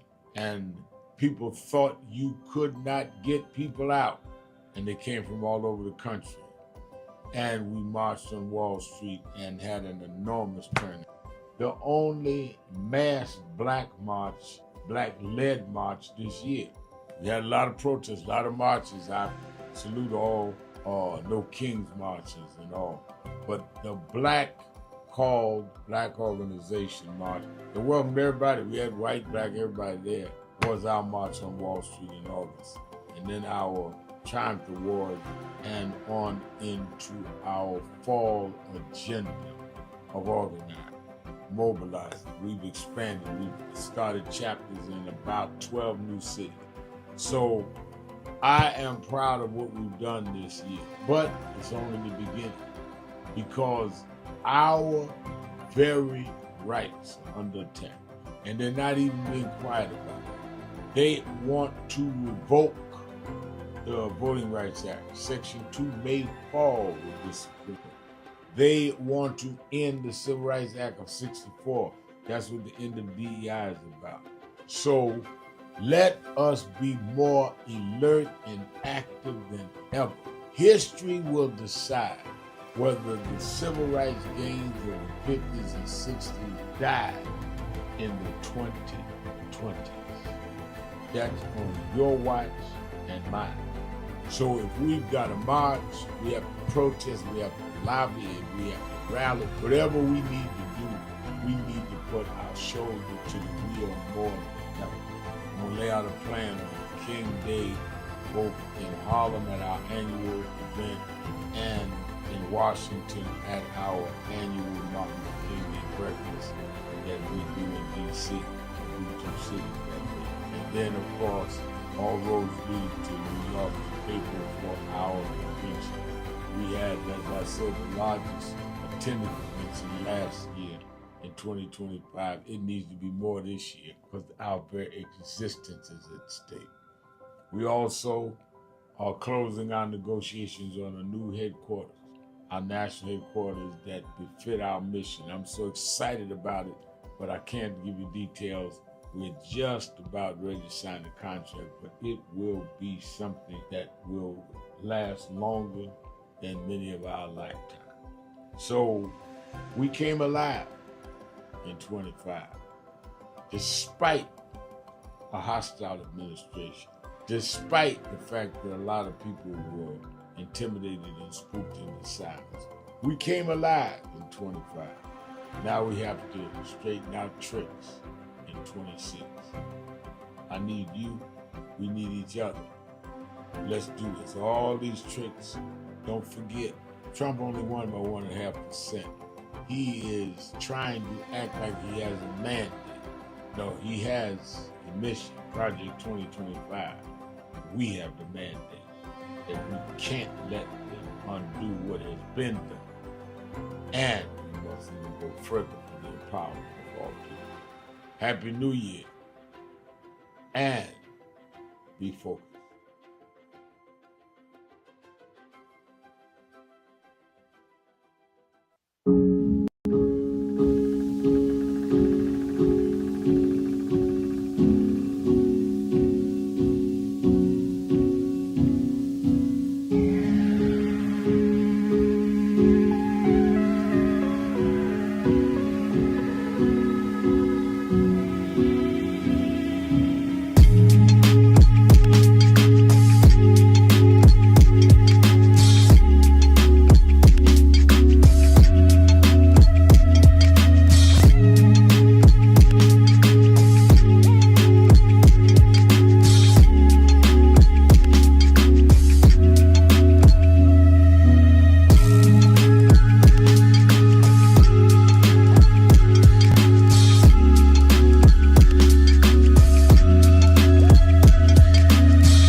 Hey, what's up?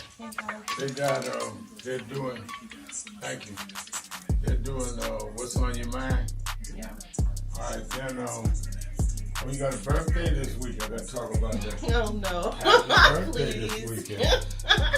And Carrie White's birthday, right? Corey's birthday's today. Yeah, and I got to tell Reverend Percy reading Daniel 5th chapter. I want him to read. And I'm ready. Got a message from today, so we'll be on the air in what, half hour? About a half hour. You should tune in to the WBLS 107.5 FM and National Impact and www.nationalnetwork.net. All right, I'm ready. Make sure you operate on time or I'll tell them how old you are.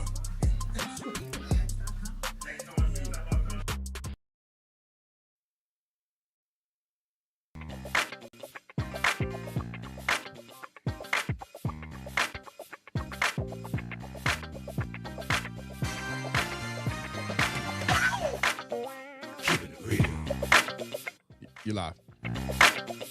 Keeping it real. Keeping it real. I'm your host, Reverend Al Sharpton. Jennifer Jones Austin is our co-host. Jennifer Jones Austin, Esquire. Let's go back to Pam. Pam, I think we got a line straight out of Chicago. Pam.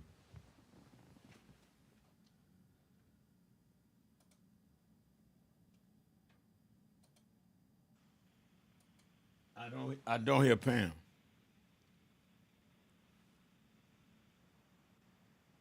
I'm here. I'm right here. All right, and I didn't hear Reverend Sharpton pull me up. I'm here. All right, I hear you now. Go ahead. Okay, thank you, Reverend Sharpton. And Jennifer Jones Austin, Attorney Austin, still there? Yeah. I'm here. Thank you. I'm here. Yes, thank you. No, thank you for your wisdom. And Reverend Sharpton, as always, thank you for all that you do. You're kind.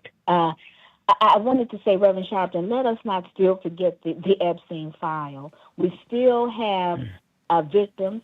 We still have sexual predators out there, child rapists, who are billionaires and millionaires.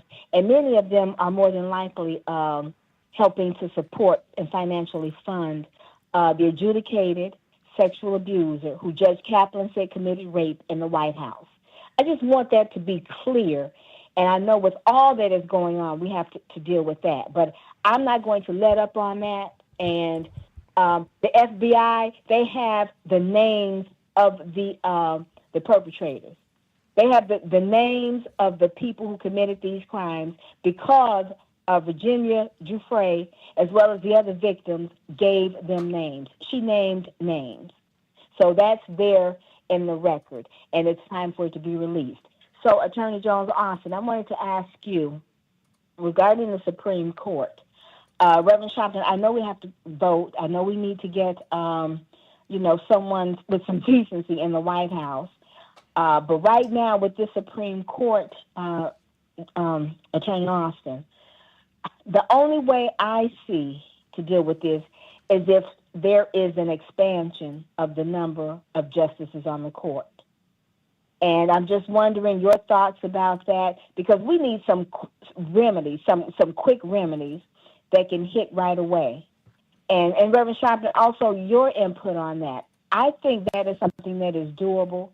I think that the Democratic elected leaders should talk about that.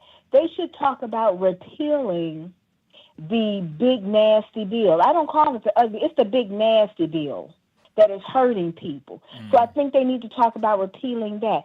They need to talk about exactly what it is they're going to do in conjunction with affordability. But once again, Attorney Austin, I want to make sure that we're able to do something about the Supreme Court. And the only thing I know is for expansion. What do you think about that? Is it realistic? And will that help as an immediate remedy, or as immediate as it can be? Because to wait for them to get sick or die off, that's going to lead to more destruction. Yeah, you're right. Attorney and Jones Austin. I'll hang up and listen, Reverend Sharpton. All right. Okay, thank you. You know, the concern, I appreciate the desire and the interest in the rationale. The challenge that would exist is that you could get into a situation that whatever party is in power, they would keep expanding the Supreme Court. And we'd get into something called court packing, where it's like the party in power would move while they were in power to increase the number of people on the bench so that they could achieve, decisions that are more favorable to them. And the problem becomes, how do you put a limit? Because once you expand it, then it seems like you've now created the precedent to keep on expanding it. So that's a real concern. It's the equivalent, sir, if I may, and it's something we don't like to think about. But, when the Republicans were blocking many of President Obama's appointments during his tenure, he and the Democrat senator who was the majority leader in the Senate, what they did was they got rid of the 60 votes required for appointments, and it became the nuclear option of 51 appointments. What Obama did was he did not take that all the way up to the Supreme Court, meaning he didn't change that rule. They didn't change the rule for the Supreme Court. But then what happened was the Republicans came in and they wanted to pack the court, the Supreme Court. So then they changed that nuclear option to let it apply to the Supreme Court as well.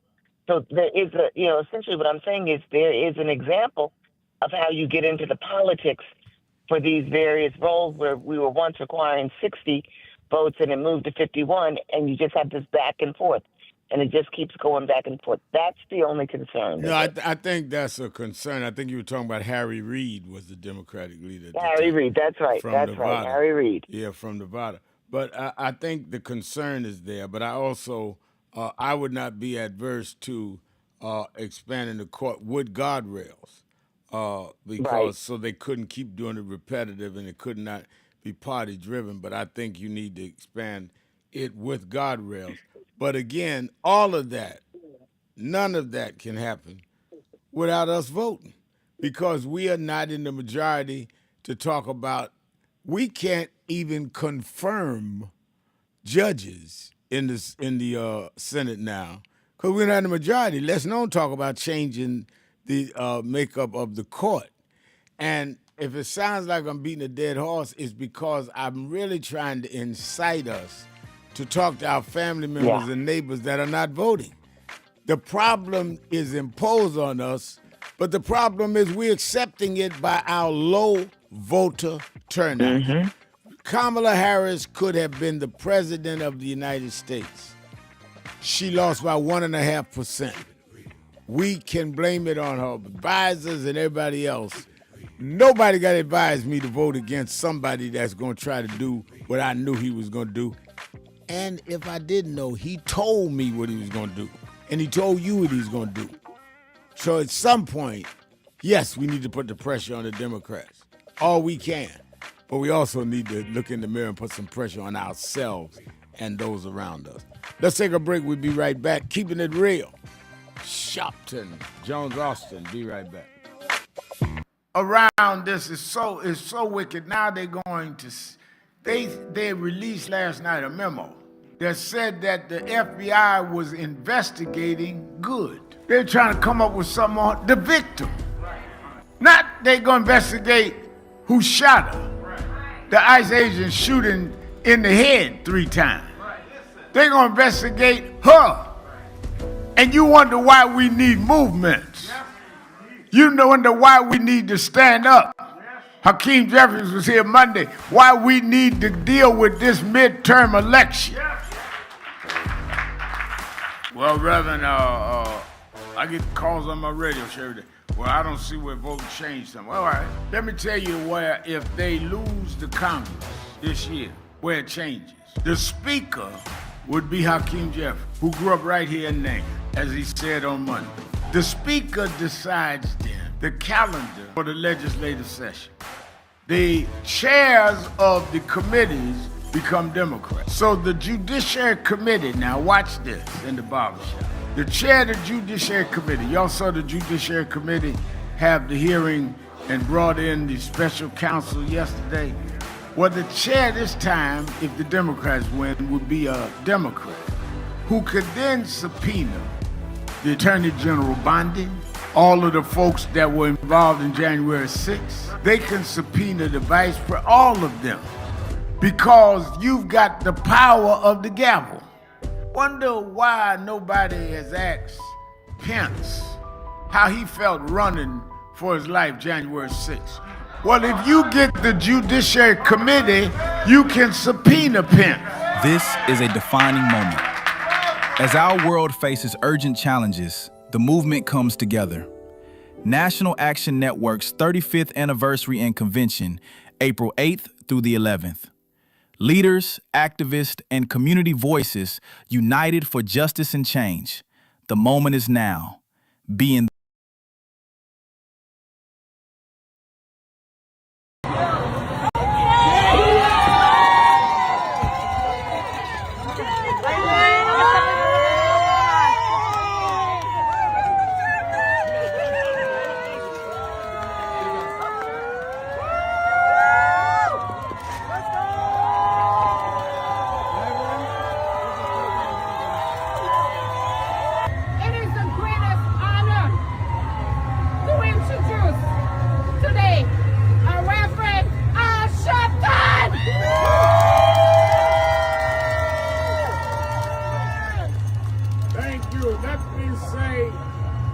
I wanted to come today on Martin Luther King Day. Because Martin Luther King died in Memphis fighting for wages for garbage workers.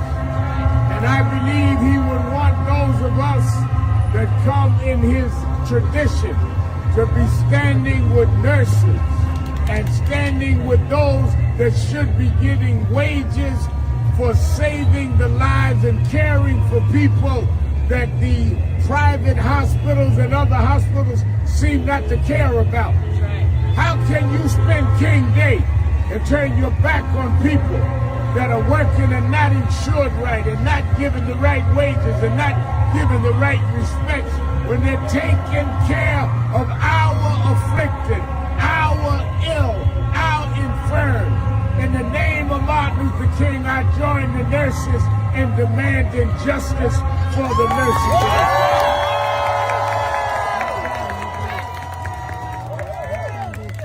This is not only a labor issue, this is a civil rights issue. This is a human rights issue. It's an issue that black and white, Latino, Asian, all can stand together. Because those that want to make profits out of people's illness, rather than pay for those that care for them, that stand for them, that are there when their families are not there in some cases. So we had to come on King Day. Many of the dignitaries came to the House of Justice, but I left to come and stand here with them to let them know that Martin Luther King Day is a day to stand up for those that are standing in the cold, but they never left the patients in the cold. No justice. No peace. No justice. No peace. No justice. No peace. No justice. No peace. No justice. No peace. All right. Thank you, Mr. Sharpton. Thank you. Thank you. Reverend Sharpton, how do we begin to make peace with our past? I don't think it's our obligation to make peace with our past. I think it's our obligation to learn from our past and to understand that soon we gonna be the past. I mean, a lot of us act like we gonna be permanent and that the past is the past. If we draw on the strengths of the past and uphold the dignity and the integrity of our people, and then perform it at our highest level in our generation, as Dr. Moss said, that's our obligation. You know, one of the reasons that I've been so concerned about this cultural tone that we're in now is a lot of us have lost the dignity that our community has shown from Jamestown to now. I've questioned some of the artists that no longer sing to uplift us.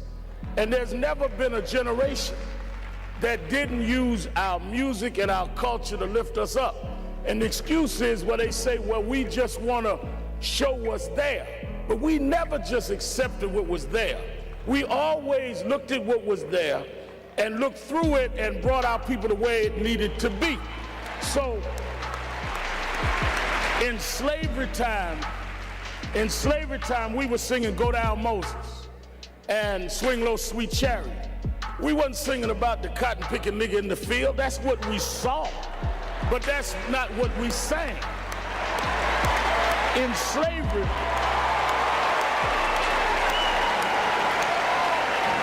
In in segregation time, we were singing "We Shall Overcome." Ain't gonna let nobody turn me around. We wasn't singing "The Hole in the Back of the Bus." So where is this coming from? And that's what we need to challenge. I wish, all of this about our friend Barack announced it today. I wish Obama had announced here, because Lincoln did not free us. I am your host, Reverend Al Sharpton. Attorney Jennifer Jones Austin is our co-host. Let me remind you again, Politics Nation with Al Sharpton, and you need to watch it this weekend with all of this critical legislative stuff that affects your life. Let me be clear. You don't have to be a political buff or some policy wonk to be into legislation. You have to be breathing in this country, because the air you breathe, the places you go, whether you have health care benefits at the right price or not, all of that is what is going to happen this weekend with these bills. So people should not be uninterested in the situations they're going to have to live under. So make sure you watch both nights, because I'm stacking them up so that people can really hear what is going on and not going on. And let me ask the direct questions. One thing I don't do is tell folk what I'm going to ask them. They know when they come on my show, Sharpton liable to go anywhere. That's exactly right. And I want you to watch it this weekend, Saturday and Sunday, 5 p.m. Eastern Time on MS Now, formerly MSNBC. Then it's a banner day at the Saturday Action Rally. It's our last Saturday Action Rally at the House of Justice, where it is located now, 145th and Lenox. We will be moving out after the Saturday rally and start our next Saturday Action Rallies at a historic site. It's Black History Month. We're going there for the month every Saturday. And by then, our new building, which I've not announced where, but it will be ready by then. But those 4 Black History Month weeks, we're at Mother AME Zion at 136th Street and between Lenox Avenue and 7th Avenue in Harlem. And this church is no better place to not only be in transition, but for Black History Month. Frederick Douglass, you'll see the rostrum that he spoke at. They kept it in the church. Have a little museum in the church. Harriet Tubman had the Underground Railroad, went right through under that church. Madam C.J. Walker's funeral was in that church. Paul Robeson was a member of that church. So we'll be there every Saturday in February, 9 to 11. And for you that are not in the New York area, you can watch us live on Impact Television, YouTube/NAN, or National Action Network.net live stream. Also, National Action Network Convention, I just got 2 big confirmations. I'm not announcing names for another 5 or 6 days, but believe me, you're going to want to sign up and be there. It's all free, but you've got to register to attend. And if we overflow a workshop, only those with the names on the line will be permitted in, but you're going to want to have been here. And if you can't do all 4 days, you do 1 day, 3 days, 2 days, a half day, register and let us know that. Go to www.nationalactionnetwork.net, www.nationalactionnetwork.net, or you can go to the toll-free number, 1-877-626-4651. All right, it's Policy Day. Let's go to Todd in Cleveland, Ohio. Todd, you're on with Sharpton and Jones Austin. Hey, Reverend Al Sharpton, Jennifer Jones Austin. I'd like to make a request, considering the limited amount of time. Executive Order 14376. Executive Order 14376 is an attempt to stop Wall Street from blocking Main Street. That's what it says on the name. But basically stopping corporations from being able to blocked from being able to purchase because they have so much money to purchase in front of them. Main Street individual buyers, working class buyers. Are you open to take a look at that and then discuss it next week? Wait a minute, I don't understand. You said that the legislation is to block what? It's an executive order. Executive order by the president.